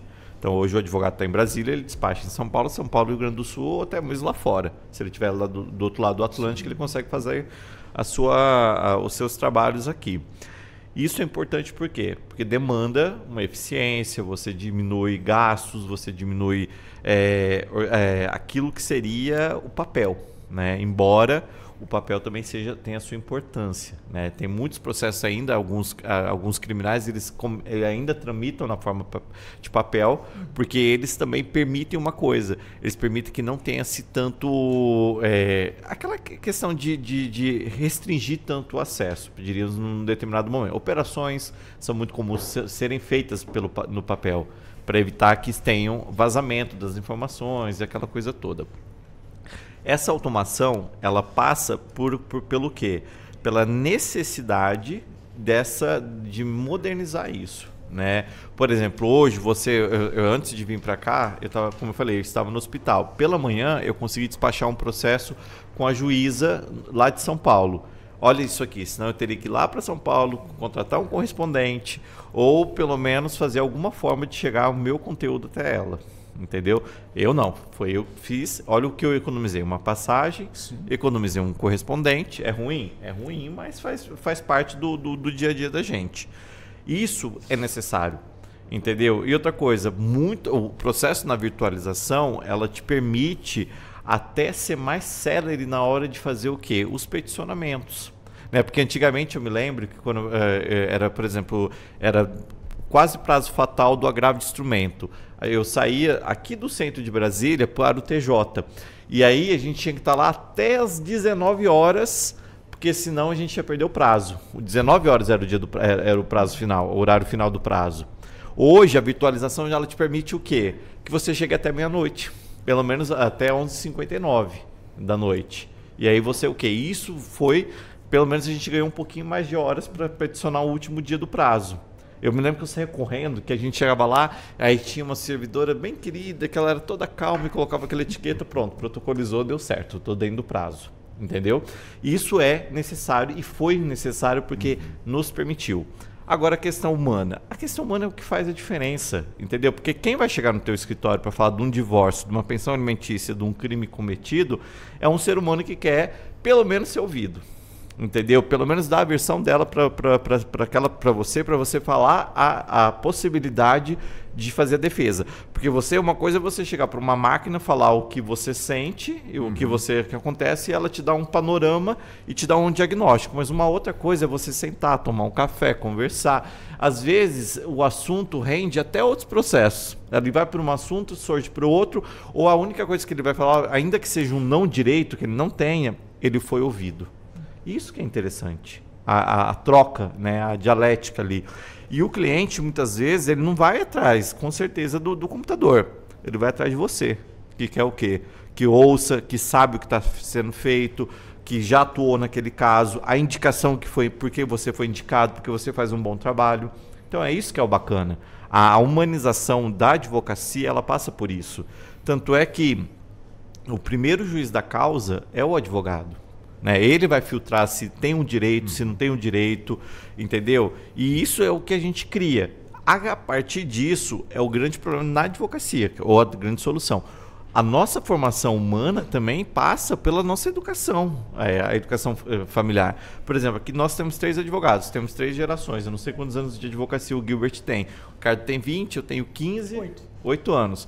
São pessoas que a gente vive educações diferentes, mutações diferentes da vida, e isso faz com que a gente, por mais que a gente saiba o que diz o Código Civil e a Constituição, o Código Penal, a nossa mudivência, né, aquilo que a gente traz das nossas famílias, da nossa educação, da nossa base, elas fazem diferença para essa humanização.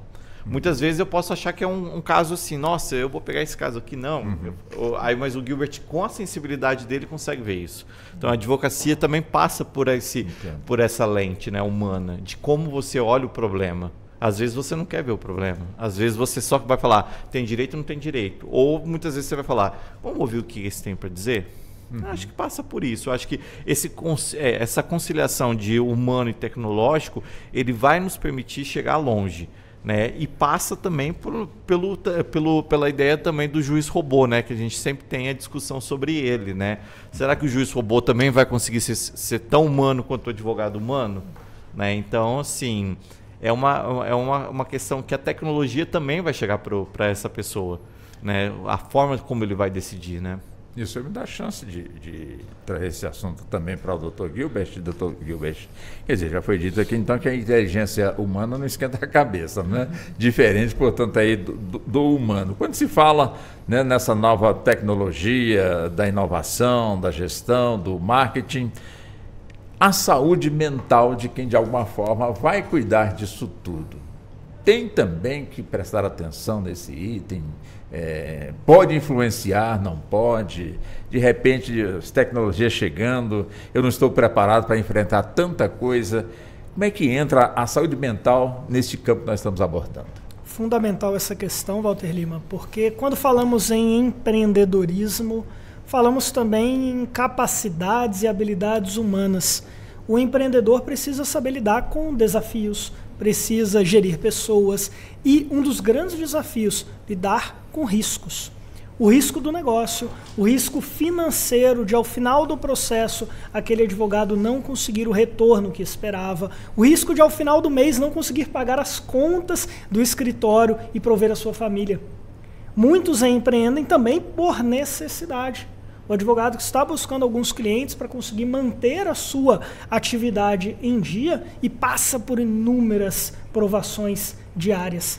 E isso nos leva a cenários como depressão, cenários como burnout, porque o advogado empreendedor, sobretudo os advogados que não têm uma grande equipe por trás, eles precisam lidar com o cliente em horários muito adversos. Às vezes, no final de semana, em momentos em que está com a família. O advogado que está peticionando no domingo, o advogado que está resolvendo problemas financeiros em momentos que deveria descansar. Tudo isso impacta, levando ao burnout, levando à depressão, à ansiedade e tantos outros fatores psicológicos, sociais muito relevantes.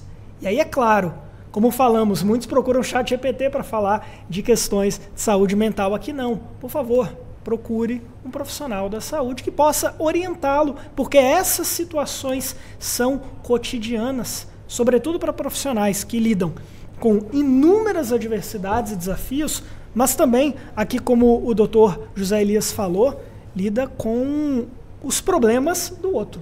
O doutor estava falando aqui sobre como que o cliente precisa ser ouvido. Para ser ouvido, ele leva a problemas. Imaginemos aqui um advogado que trabalha na área de família, com divórcios. Ele escuta de tudo. São problemas de outras pessoas que ele escuta, que ele canaliza. Ele não pode absorver. Esse é o grande desafio de muitos advogados, não só da advocacia fim, mas também da advocacia empreendedora. Cuidar da saúde mental é fundamental e nós, da advocacia, precisamos ter atenção a isso. Antes de ir para o doutor Ricardo, o doutor Zé Elias se manifestou. Essa aqui. Questão da saúde mental é interessante, né? Porque eu fiz o meu livro, né, em saúde mental e crime, e depois meu mestrado foi em execução penal e saúde mental. Então eu tive algumas aulas da psicologia e da psiquiatria, né? A gente trabalhava muito nessa interface crime e saúde mental. Mas uma das questões que mais me chamava a atenção quando a gente trabalhava principalmente a psiquiatria geral era a ideia do sofrimento. Primeiro, que eu acho que o sofrimento é necessário, porque o Freud já diz isso, né? Sofrer faz parte da humanidade. E a gente está aqui para melhorar a nossa passagem pela Terra, mas sofrer faz parte. E aí o que acontece? O grande lance dessa questão da saúde mental com relação à advocacia e também ao produto que ele se presta é a ideia do coaching. Né? O coaching ele vem de uma imagem de que você consegue passar para uma etapa seguinte da sua advocacia, da sua atividade empresarial, com muita facilidade. Né? Enquanto a gente faz uma escala pontiana do sofrimento, o coaching já pula daqui para o último andar e acha que aquilo está a solução. Né?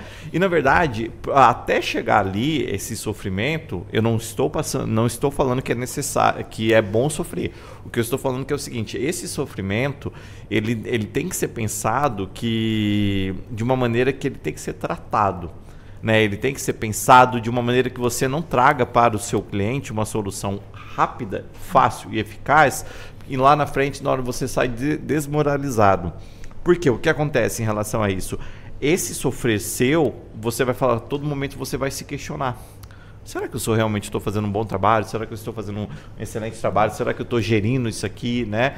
E aí, lembrando, por mais que eu faça um bom marketing, na hora que eu vou fazer a operabilidade daquele direito, daquele trabalho, eu não consigo. Eu vi muitos casos, eu tenho alunos meus, eu confesso que eu não sou uma pessoa de postar na internet, tenho grandes reservas em relação a isso. Mas os meus alunos, a necessidade deles estou numa delegacia, eu posto que eu estou na delegacia. Eu saio da Justiça do Trabalho, eu posto ali. Eu tenho a necessidade de postar aquilo que eu fiz, que eu consegui a liberdade de uma pessoa. Essa necessidade de validação passa pela saúde mental dessa pessoa. Entendeu? Porque chega um momento que você não sabe se aquela pessoa é muito boa, realmente, ou você, aquele que está ali assistindo, é muito incapaz de fazer aquilo que ele está fazendo. Ou a gente está trabalhando exatamente na fronteira de que o cara não é nada e eu estou aqui acreditando num saco vazio. Entende? Então a saúde mental dessa pessoa, eu acho que ela tem que passar não só pela organização própria, mas na organização de terceiro. Entendeu? Porque socialmente a gente vive numa coletividade que a todo momento a gente está querendo likes, e isso já não está resolvendo. Porque uma hora vai esbarrar no seguinte, por mais que eu me esforce, não consegui. E aí a pessoa fica frustrada, né? E a pior coisa é uma pessoa frustrada que não consegue ter a casca para sair dessa dor, né? Para isso tem o psicólogo, o psiquiatra e tem as medidas cabíveis para subir, né? Mas ela passa por essa interface, né? Doutor Ricardo, vamos mantendo o tema?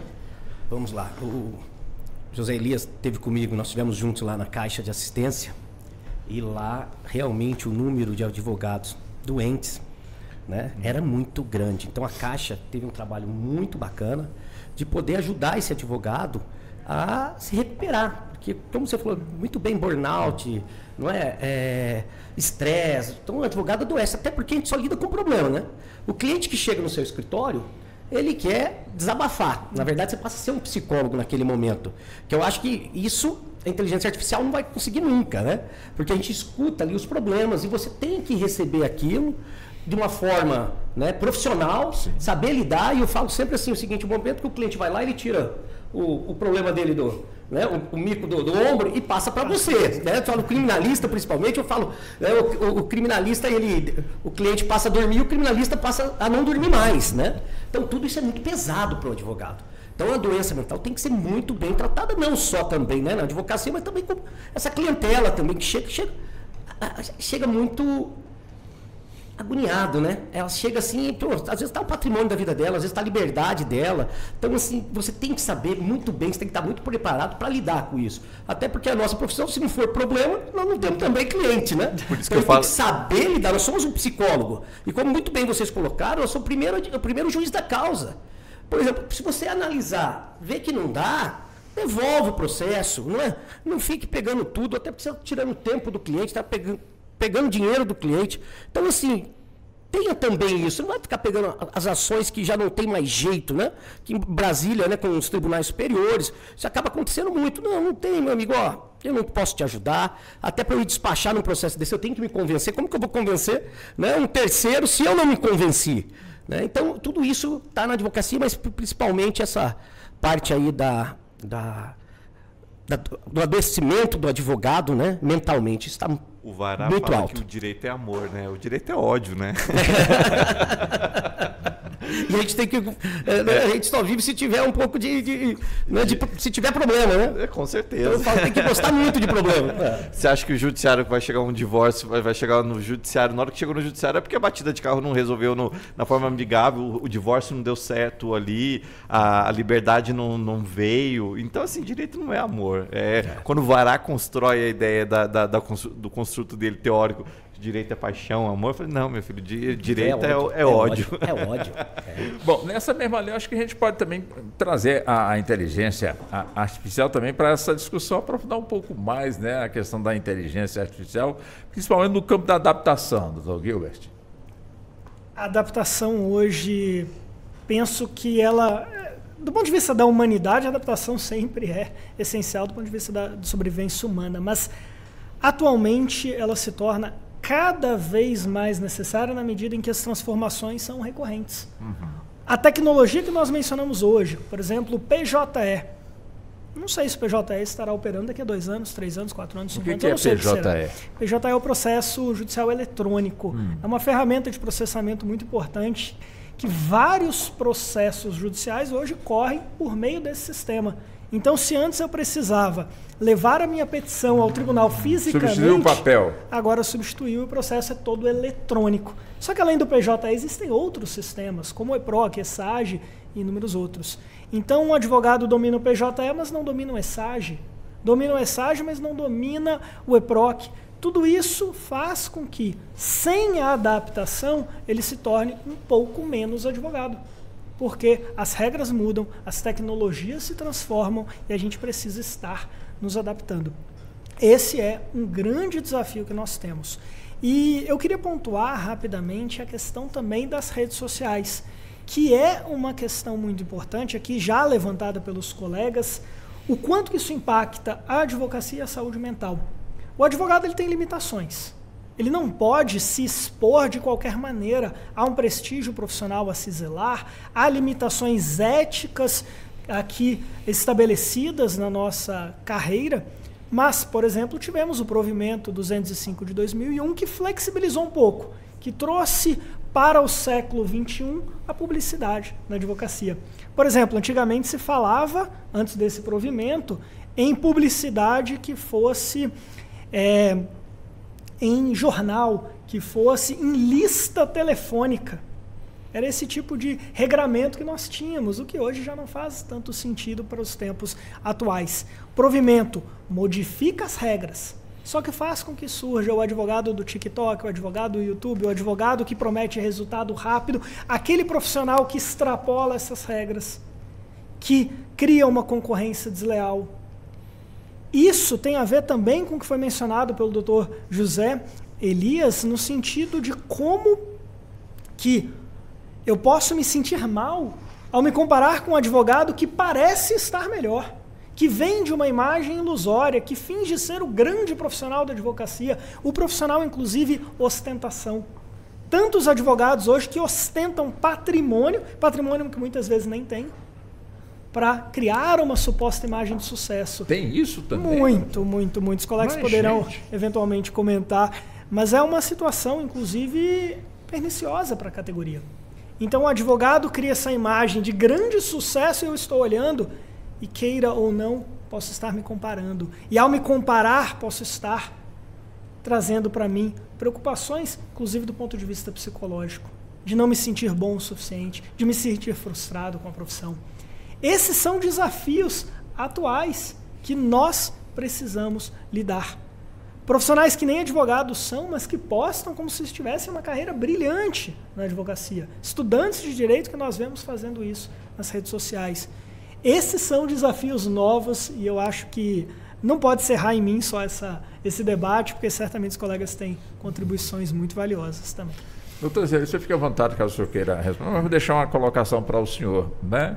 Quando se fala aqui na questão, portanto, da inteligência artificial, se fala também o outro lado dos magistrados que têm sobre suas mesas milhares de processos que precisam ser despachados. Para serem despachados precisam ser lidos, entendidos e pesquisados, enfim. É onde, portanto, algumas colocações aqui já foram feitas. Nem sempre é possível ler tudo, né? Ou seja, aí é onde entra, portanto, aí a pergunta com essa nova tecnologia, de alguma forma. Essas ferramentas vão dar essa condição ao magistrado dele poder, de alguma maneira, ter, portanto, a leitura na íntegra e, de certa forma, dar ali, portanto, o seu despacho, doutor Zé Elias?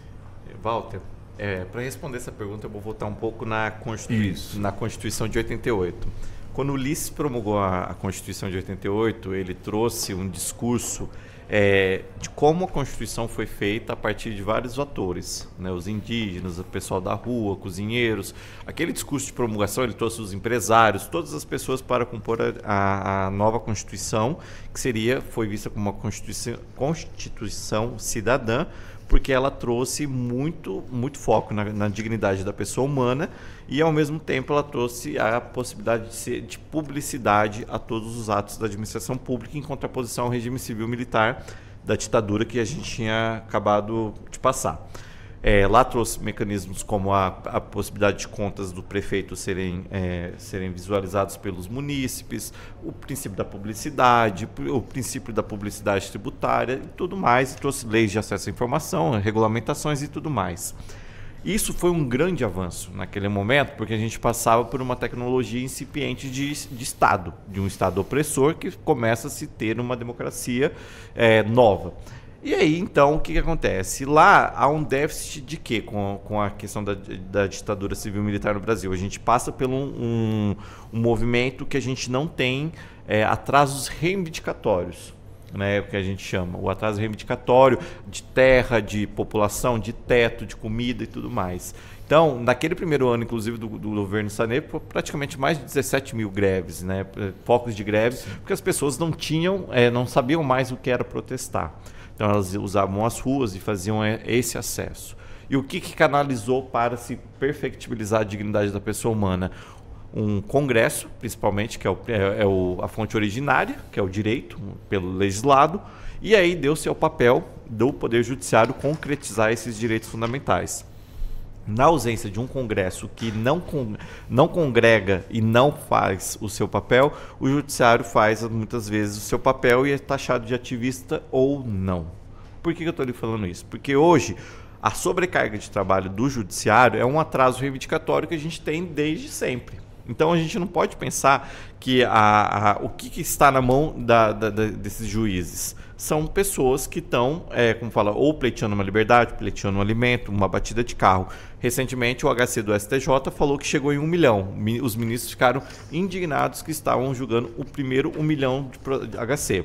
Mas são 1 milhão de pessoas que passaram a ter liberdades tolhidas. São 1 milhão de violações de direito, em tese.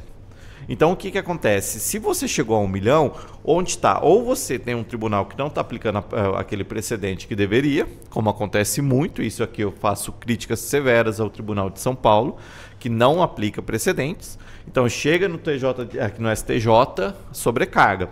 Então, o que acontece? Quando você vê um juiz com uma sobrecarga de trabalho, a gente tem 2 fatores. Ou um Congresso que não legislou sobre uma determinada regulação e não houve aplicabilidade daquela lei, ou a gente tem uma violação sistemática de direitos que precisa que o Judiciário resolva. Mas hoje o Judiciário está extremamente sobrecarregado. Entendeu? Por conta de quê? De um excesso de direitos, excesso de judicialização, e a gente não consegue criar mecanismos para desafogar. Seja pelo Ministério Público na área criminal, que acha que tem que ser totalmente punitivista em alguns momentos, ou pelo fato de ter o quê? Uma letargia de muita gente demandando direitos. Entendeu? O acesso à justiça na terceira geração de Capelete é exatamente isso. A gente deu justiça gratuita para um certo público, a gente deu demandas coletivas, demandas sociais, e elas não estão sendo solvidas. Então, o que acontece? O Judiciário hoje, achar que a inteligência artificial vai resolver essa demanda, a gente vai ter que primeiro pensar o que é o déficit de direitos. A gente tem atraso reivindicatório, a gente tem gente que passa fome, a gente tem gente que não tem teto, a gente não tem política pública correta para o cárcere. Então, por mais que eu tenha uma sobrecarga de processo, eu não tenho uma inteligência artificial que vai me resolver criar um direito. E hoje, o direito vai ser feito como? Eu dou uma sentença. Mas será que realmente uma sentença vai objetivar, vai realmente efetivar o comando inicial disso aí? Será que a inteligência artificial zerar o gabinete resolveu o problema do direito? Eu acho que não. Eu acho que assim, não adianta dar uma sentença aqui hoje falando, vamos matar a fome do Brasil, que não vai matar a fome do Brasil. A inteligência artificial escreveu isso corretamente, usou mecanismos da ONU, usou precedentes do STJ, do STF, fez uma baita de uma tese. E aí, eu consegui efetivar o direito? Não. Então, assim, o atraso reivindicatório passa por isso. Então, a inteligência artificial ela vai resolver uma coisa de gabinete, de tirar todo o gabinete. Mas e aí? O que eu estou falando? É direito de pessoa, eu estou falando de ser humano. Esse ser humano que, para mim, que é o destinatário final do direito e da jurisdição, ou da mesa da lei do Congresso, é que eu preciso pensar nele. E como que eu vou fazer isso com a inteligência artificial? Né? Pode ser que ela nos auxilie a ser célere o direito, mas necessariamente a celeridade vai converter em solução para aquele problema? Não sei. Nós temos déficits civilizatórios em determinadas áreas. E isso nenhuma inteligência artificial vai resolver. O Judiciário não resolve diminuindo o gabinete dele o direito vindicado. Infelizmente, basta ver, esses dias eu vi uma postagem, desembargador do TRF1 zerou o gabinete usando inteligência artificial. Foi usando inteligência artificial? Eu acho que foi, não foi? Aí eu falei, nossa, deve ter acabado com todas as demandas do INSS, todo mundo agora está assegurado, não tem problema nenhum. Quem me garante que aquela decisão foi realmente analisada, que aquela pessoa que, por exemplo, será que essa inteligência artificial viu que a pessoa não tem, por exemplo, foi decepado o pé ou teve um acidente de trabalho? Então, é isso que me causa indignação, entendeu? De achar que é uma solução, mas é uma solução sem olhar pro destinatário final, né? E provavelmente um desembargador consegue zerar o seu acervo de processos, mas sobe tudo em recurso para o tribunal, para o STJ, para o Supremo. Porque não tem uma vinculação de precedente. Né? Eu acho que os atores de carne e osso é que tem que fazer a primeira lição de casa. Eu sempre falo isso porque o excesso de judicialização, a gente tem mais de 1 milhão de pessoas em cumprimento de pena aqui no Brasil. Por que existe tanta denúncia? Será que a gente tem realmente muito crime? Ou será que a gente tem excesso de acusação? Então, assim, eu acho que os atores têm que também consertar esse diálogo aí e fazer uma coisa funcionar. Porque a inteligência artificial não vai resolver isso sozinho, não. Perfeito. Doutor Ricardo, o senhor no livro Advogado Empreendedor, eu vendo aqui o sumário, vejo aqui na parte, no capítulo 2, dois pontos aqui me chamam, portanto, aqui a atenção, né? Um deles, o senhor fala, aliás, no capítulo 1 da parte 2, toda mudança exige coragem. Aí o senhor chama aqui a atenção do DNA do empreendedor. Isso. Que DNA seria esse? Outro ponto também que o senhor levanta no capítulo de número 2, né? Está aqui, o desenvolvimento pessoal e profissional passa pela conscientização. Explica para nós sobre esses dois itens que o senhor pontua aqui no livro. Já só um pouquinho, DNA empreendedor. Isso, doutor Ricardo, ele é o autor, portanto, desse livro. E qual foi a primeira? Desculpa. A primeira é DNA empreendedor. Tá. Né? E a segunda, justamente, o perfil aliás, o desenvolvimento pessoal e profissional passa pela conscientização. Tá. Isso, quando fui escrever sobre isso, né?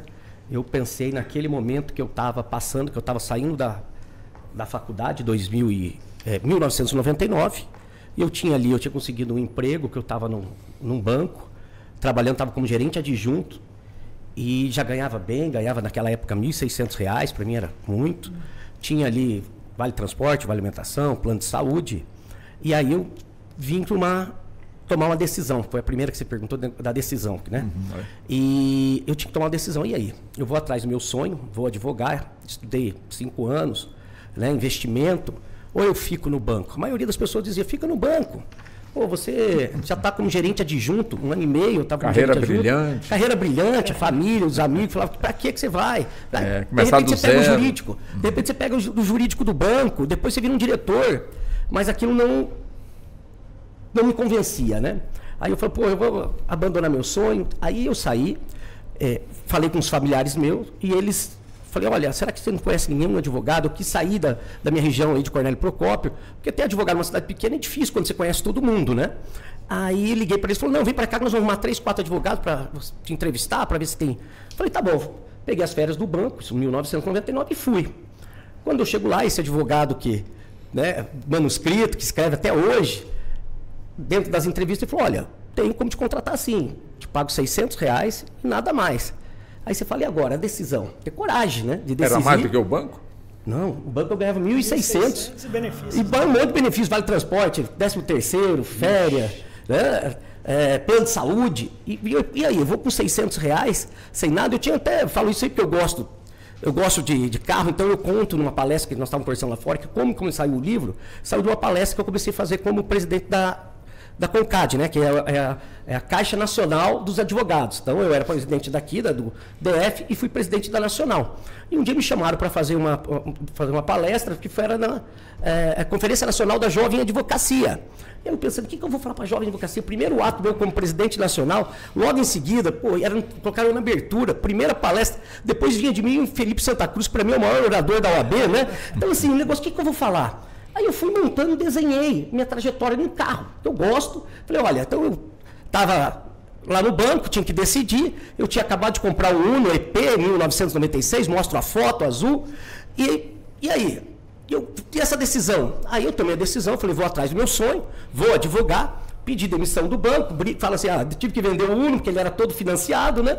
E comprei uma Quantum velha, 1989, para poder ir atrás do meu sonho. Então eu conto que essa decisão foi muito difícil. Eu fui parar até no hospital, tanta dor de cabeça. Um dia minha mãe entra, eu estou batendo a cabeça, era uma parede de madeira em casa, eu estou batendo a cabeça de tanta dor para ver se passava. Quer dizer, e aí? Qual é a decisão? E todo mundo dizia, não, fica, a maioria falava, fica no banco, fica. Né? Mas volta a falar, e o meu sonho? Né? Então, assim, quantas pessoas estão passando pelo que eu passei? E quando eu faço essa palestra lá, a primeira vez, aí... feedback, o primeiro a falar, o Felipe, pô, eu também tive um Uno, aí não sei o que e tal. Aí você começa a ver que as pessoas, aí os que estavam assistindo, os jovens, pô, tá passando por isso, nossa, obrigado, mas o que aconteceu tal coisa? O que aconteceu? Falei, gente, pô, eu estou ajudando, né, as pessoas a pensar no que decisão vai tomar, que vale a pena, que eu falo, pô, a advocacia realiza sonhos, mas você tem que só saber se enquadrar dentro dela. O empreendedorismo é uma coisa, lógico, sem a parte técnica é mais importante, não tem nem discussão, né? O empreendedorismo ajuda você a avançar tudo isso. Então, quando eu falo da decisão, é dessa aí, tomar a decisão, e aí? Aí quantas vezes eu mudei de estratégia de área de atuação? Eu sempre falei, olha, o advogado tem que ser especialista, tem que especializar em alguma coisa, porque o genérico...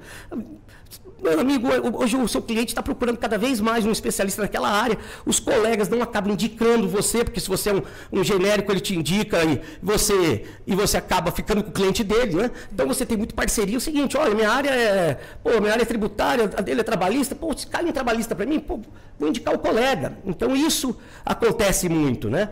E aí eu até perdi um pouco aqui do... Então, com essa palestra eu tentava. Eu falei que eu mudei algumas vezes no decorrer. Quando eu chego em Cuiabá, a primeira coisa que eu viro, um amigo, uma pessoa que eu conheço, me indicam 4 reclamantes. Então, um era reclamante, os outros 3 era testemunha. Então, quer dizer, eu passei a ser advogado trabalhista de reclamante. Passado algum tempo, eu tenho uma oportunidade de servidor público. Aí eu pego essa oportunidade, vou para o Rio de Janeiro, consigo minha primeira liminar na minha vida. Falo, opa, esse aqui agora eu vou ser advogado de servidor público. Aí passei muito tempo sendo advogado e falei, preciso morar em Brasília. Porque o servidor público está aqui, o que eu estou fazendo em Cuiabá? Aí eu consigo vir por causa do Sérgio Naia. O Sérgio Naia precisa de um trabalhista que não sei o quê, bloquearam as contas dele. Aí um servidor que era meu cliente, o irmão dele era o braço direito do Sérgio. Precisava de um advogado trabalhista que ele estava sem. Eu estava em Campinas, estava falando com os servidores, estava eu estava com o sindicato discutindo alguns assuntos de servidor público, me ligaram e falei, não, estou indo aí agora. Vim para Brasília, o Sérgio falou, mas tá, quanto você vai cobrar? Eu falei, vamos fazer o seguinte, se eu conseguir suspender essa decisão, você me contrata, eu vou advogar nos 2 hotéis que você tem aqui, o São Paulo e o São Peter. Você me dá uma sala lá embaixo, que eu vi que você está fechado, uma sala comercial, vou montar meu escritório. Você me dá café da manhã, almoço e janta. Eu venho para cá, vou cuidar de você, fazer toda a sua trabalhista. E a gente vê honorários aí no decorrer dos processos, que vai dando benefício, ele for fechado. A liminar não era difícil, não era nada. Consegui a liminar, venho embora para Brasília. Chego aqui, começa a mudar o mercado do servidor público. Eu cobrava para ingressar com a ação. Aí começa... Você não consegue mais, os sindicatos já não autorizam mais você cobrar para ingressar, fica só no resultado. O resultado demora.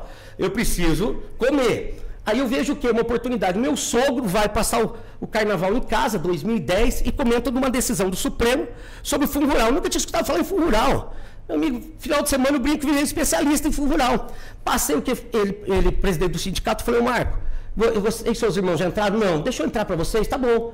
Começo a pegar. Aí ele me dá o espaço para eu fazer uma palestra para os agricultores de Cornélio Procópio. Faço a palestra. Londrina, uma pessoa me chama e falou assim, você não quer palestrar nos meus pontos de venda? Eram 33 entre Paraná e São Paulo. Eu fazia uma palestra de manhã para os agricultores, à tarde para em outra cidade e à noite. Naquele dia eu falei, agora eu sou advogado agrário, não é? Então você vai dançando conforme a música, mas sempre tendo um foco principal numa área, né? Então assim, eu falo assim, as oportunidades são isso, é você enxergar. Isso é empreendedorismo. É você estar olhando e inovar. É você estar ouvindo uma oportunidade e falar, vou agarrar essa aqui. Então, na verdade, eu falo, nós somos sobreviventes, né? Ou seja, o senhor jamais arrependeu de ter tomado a decisão de ser advogado. Jamais, eu incentivo todo mundo a largar e ir atrás do sonho. Cara, isso aí aconteceu na época da Lava Jato. Né? Todo mundo achava que o final da Lava Jato era criminalista. Como fala, acabou o direito criminal, né? E não foi bem assim, né? A gente viu que os crimes ainda continuam sendo, né, acontecido e tudo mais. Isso passa muito por compliance, né? Toda hora o direito tem um direito de moda, né? Compliance, LGBT, perdão. Outras áreas que vão sendo vindas, e esse advogado empreendedor, ele tem essa visão, né? De pensar, olha, o que é o fundo rural? Olha, eu nunca tinha ouvido falar, mas eu vou atuar, vou estudar. Eu vi isso muito claro com o direito penal militar, quando na época que a gente precisava atuar, você precisa estudar, né? Você vinha aquela demanda porque tinha aquela necessidade do mercado. Então, eu acho que passa por essa observação, né? Assim, você observa o fato e você fala, olha, eu acho que vai ser interessante aqui. Igual hoje. Hoje todo mundo trabalha com a ideia do quê? Lei Geral de Proteção de Dados, direito... o que isso representa para o direito? entendeu? Então, assim, a gente surfa em algumas ondas que elas são necessárias e a gente abraça elas, mas a sua origem ainda está lá, que é o direito constitucional, o direito penal, mas aí vem as sub-áreas, né? Agora, doutor Gilbert, quer dizer, um advogado que de alguma forma busca, portanto, o empreendedorismo, quer dizer, qual a importância desse advogado de planejar e como planejar realmente para ser um empreendedor dentro do campo jurídico? Fundamental, Walter, pensarmos também no planejamento, e eu vou linkar com o que os dois colegas mencionaram recentemente. Primeiro, o planejamento financeiro, o planejamento estratégico do escritório. Para trazer de uma forma bem prática, um advogado pode escolher uma área muito fechada, como direito tributário, como direito da moda, hoje também na moda, com o perdão do trocadilho, mas direito da moda é algo que também está em evidência, direito agrário. Então você pode escolher uma área técnica, você pode escolher um nicho de atuação, por exemplo, atuar para postos de combustível, exclusivamente. E você atende todas as demandas dos postos de combustível. Atuar para influenciadores digitais e, portanto, atender às suas demandas. Isso passa por um planejamento. Que tipo de advogado eu sou? Quem eu quero ser? Onde eu quero chegar? Esses pensamentos e planejamentos estratégicos ajudam você a poder, de fato, crescer na sua profissão. Mas não podemos ignorar as oportunidades que surgem no caminho. Porque, de fato, pode ser que surja uma legislação nova e você esteja no lugar certo, na hora certa e tenha a possibilidade ali de abraçar. Muitas vezes, o cliente te procura numa área específica que não era o seu foco. E dali surgem novas indicações, novas causas e você acaba ganhando fôlego em uma atuação que fugia do seu planejamento inicial. Então, o que eu defendo? Que é fundamental ter um planejamento, esse planejamento precisa ser revisto ao longo do tempo, mas, claro, temos que ter atenção a essas oportunidades que vão surgir ao longo de uma caminhada tão interessante como é, e tão viva como é a nossa advocacia. E dentro disso que o senhor nos explicou, o que vem a ser o intraempreendedorismo? O intraempreendedorismo ele é muito interessante, Walter, porque nós estamos aqui pensando no empreendedor, o advogado que é o dono do negócio, o advogado que é o sócio daquele escritório. Mas dentro do escritório há uma equipe. E dentro dessa equipe há profissionais que podem empreender internamente, ajudando o escritório a conquistar novos clientes, a abrir uma nova carteira, a ampliar a sua atuação. Por exemplo, dentro do escritório do Dr. Ricardo, pode ter ali um advogado promissor, uma advogada promissora, certamente são vários, né, doutor, que podem trazer uma visão diferente, uma nova carteira de cliente. Perceber, doutor, estamos com possibilidades interessantes de atuar no TST. Vamos para esse caminho, eu tenho clientes, eu tenho possibilidades, eu tenho contatos. E esse advogado se destaca. A diferença é que, enquanto o empreendedor cria algo do zero, o intraempreendedor atua dentro de uma organização que já está consolidada. E ali dentro ele vai fazer a diferença. É uma grande oportunidade para aqueles que estão inseridos no mercado da advocacia, mas que querem algo mais. O intraempreendedorismo é um caminho para isso. Gente, o assunto está tão bom que eu já começo a administrar já o tempo a partir de agora. Já começo com o senhor, doutor Zé Elias. Nós temos agora 15 minutos de programa, o que nos resta. Então vamos lá.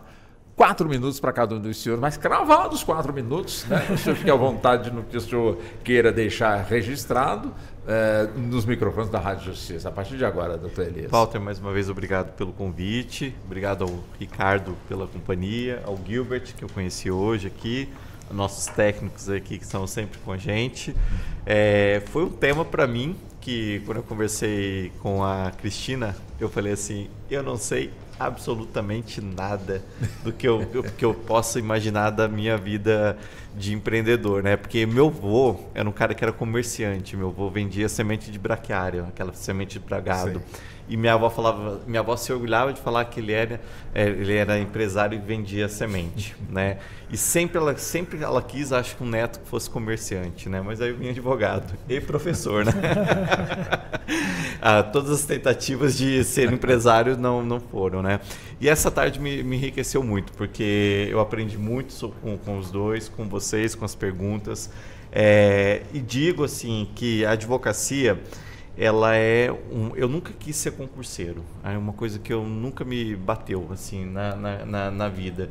Entendeu? Eu acho que quando eu fui fazer meu mestrado, doutorado, escrever meus livros, aquela coisa toda, sempre foi na tentativa de humanizar o direito e trabalhar pelo direito para o direito, né? E aí, quando eu vejo uma visão nova do empreendedor, eu falo, realmente há também como conciliar as duas visões, né? O advogado José Elias que pensa, escreve, fala, o professor José Elias que vai, fala, reflete, com essa pessoa que está aqui aprendendo técnicas de gestão, técnicas de como empreender, as experiências do Ricardo, com as experiências do Gilbert e com as experiências da vida.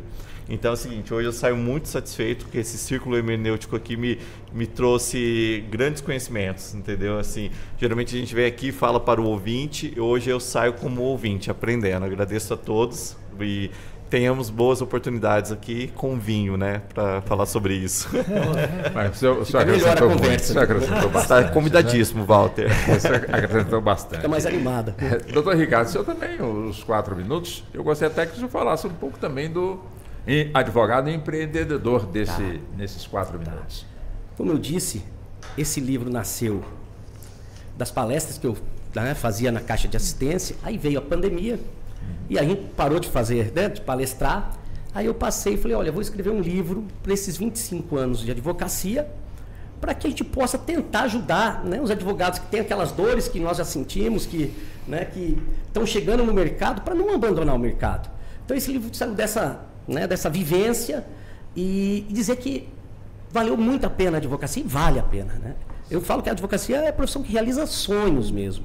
Claro, você tem alguns desafios, toda profissão tem desafios, né? Você colocou muito bem sobre o empreendedorismo, que isso está muito em voga, e, inclusive, é a oportunidade que o advogado tem de mostrar, né, o seu talento, de criar, pensar fora da casinha. Mas assim, você fala do empreendedorismo, quando eu levei os clientes, né, para aquele escritório que eu fui contratado a primeira vez de servidor público, nem eu não conhecíamos a advocacia para servidor público e nem o dono do escritório. Então, quer dizer, eu ajudei a levar algo diferente para o escritório e ficamos até que uma hora, era tanto cliente ligando, e cliente servidor é o cliente que sabe primeiro da decisão que você. O processo tramitou, ele está te ligando, né? Então, assim, é um cliente que realmente tem uma demanda grande, ele te cria uma demanda grande. Aí uma hora os donos que estão falando, cara, tá bom, isso que dá uma remuneração legal, mas, cara, eu não aguento esse pessoal ligando. Eu falei, é tudo que eu quero.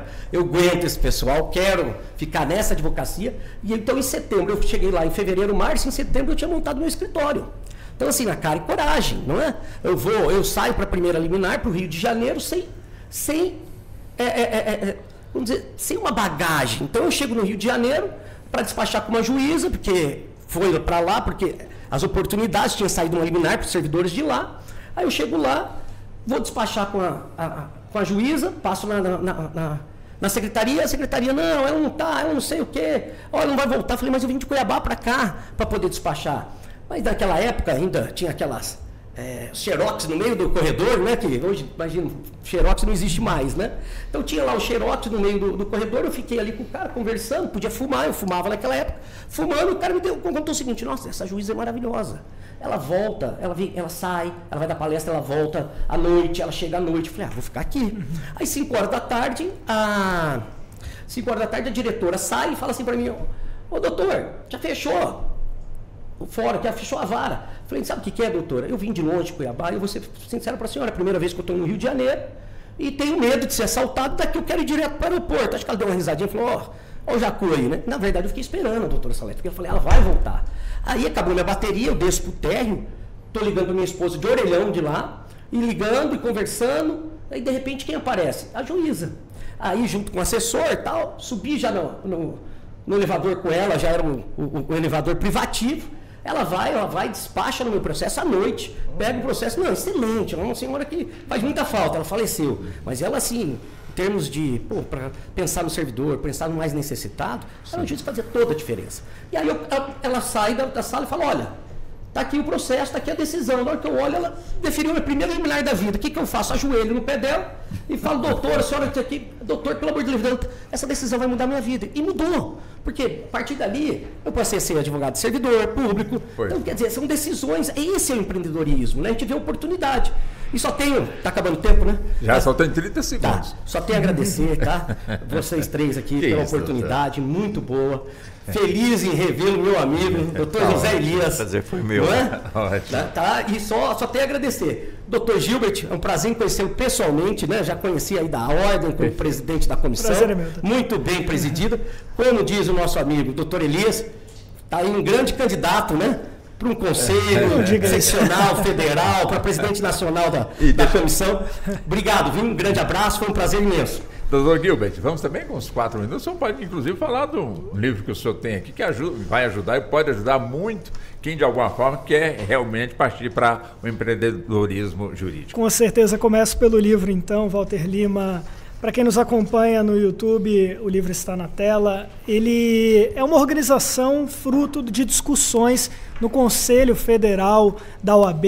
É um livro coordenado pela Lara Sela e Mila Cerqueira, que trata de gestão, empreendedorismo e inovação na advocacia. Esse é o título da obra, para quem está nos ouvindo e quiser pesquisar. É uma obra coletiva, eu não participo e estou endossando, não por uma divulgação aqui profissional, mas por realmente acreditar que esse livro traz 3 pilares essenciais: gestão, empreendedorismo e inovação. Fica aqui a sugestão para quem se interessa pelo tema. Da minha parte, agradecer aos ouvintes pela atenção, recomendar que participem das atividades da Ordem. Poucos estudantes sabem que você pode compor comissões da Ordem dos Advogados do Brasil antes mesmo de ser advogado. Então, a possibilidade que você tem de fazer networking, de aprender na prática com quem já está no mercado e tem mais experiência. Eu quero agradecer também, naturalmente, ao José Elias, ao Ricardo Pérez, ao Walter Lima, sempre tão acolhedor, que nos recebe tão bem aqui nessa casa. E não poderia deixar de cumprimentar a Ana Cláudia Possati, o Neto Silva, que também nos recebem sempre com muito carinho e profissionalismo. Um agradecimento especial e parabéns ao programa por trazer este tema tão caro à advocacia e à sociedade brasileira. Muito obrigado. Leve meu abraço para Bernadette, tá bem? Pode deixar, será uma honra. Tá bom. Doutor Zé Elias, olha, é sempre um prazer, um privilégio ter o senhor nos nossos debates. Doutor Zé Elias, que, como já foi dito, né, foi consultor jurídico aqui da Rádio Justiça durante muitos anos, vamos colocar assim, e muito nos honrou e continua nos honrando bastante aqui nos microfones da emissora. Muito obrigado ao senhor. Até uma próxima, doutor Zé Elias. Até a próxima, eu que agradeço, Walter. Da mesma forma também, doutor Ricardo, também foi um prazer, um privilégio, história do senhor fantástica, né? E com toda certeza, dando exemplo também para outros que às vezes têm uma dúvida aí, mas é ter a coragem devida e buscar, portanto, aí o sonho, né, doutor Ricardo? Muito obrigado também ao senhor. Obrigado. Muito obrigado também ao doutor Gilbert, também é um prazer também muito grande sempre tê-lo aqui nos microfones da emissora. É evidente que outros debates virão neste campo, porque é claro que não esgotamos o assunto nessas 2 horas que tivemos o privilégio de estar debatendo com os senhores esse tema tão importante. Foi uma honra, muito obrigado, Walter Lima, e um abraço a todos os ouvintes. Isso. E assim nós vamos então caminhando para fechar aqui o nosso Justiça na Tarde, agradecendo especialmente aí a você.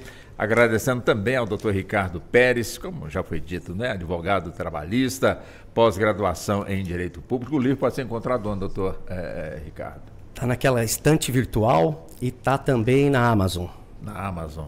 E do senhor, doutor Gilbert, quer dizer, em que peça que o senhor não conversou nem com... Este livro é da editora Juruá, certamente no portal da editora e em outros sites especializados. Então tá certo, então tá bem. Então, muito obrigado, doutor Ricardo, advogado trabalhista, pós-graduação em Direito Público. Muito obrigado, doutor Gilbert de Ângeles, advogado, professor universitário, ex-presidente da Comissão de Empreendedorismo Jurídico da OAB-DF, mestre em Direito e secretário-geral da Academia Brasiliense de Direito, a cadeira de número 3. Estou curioso aqui, por que a cadeira número 3?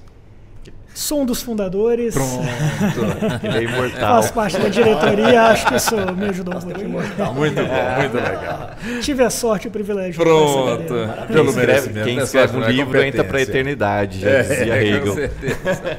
Doutor Zé Elias Gabriel Neto, advogado, professor, doutor em Direito Constitucional, mestre e especialista em Direito Público, mestrado em Execução Penal e Saúde Mental. E assim nós fechamos aqui o nosso programa. Sou Walter Lima, fiz a condução do debate, que teve a produção da Ana Cláudia Possati, trabalhos técnicos do Neto Silva e a coordenação de jornalismo da Bárbara Michelini. Muito obrigado, boa tarde e até o nosso próximo encontro. Até lá. A Rádio Justiça apresentou Justiça na Tarde. Secretaria de Comunicação Social, Supremo Tribunal Federal.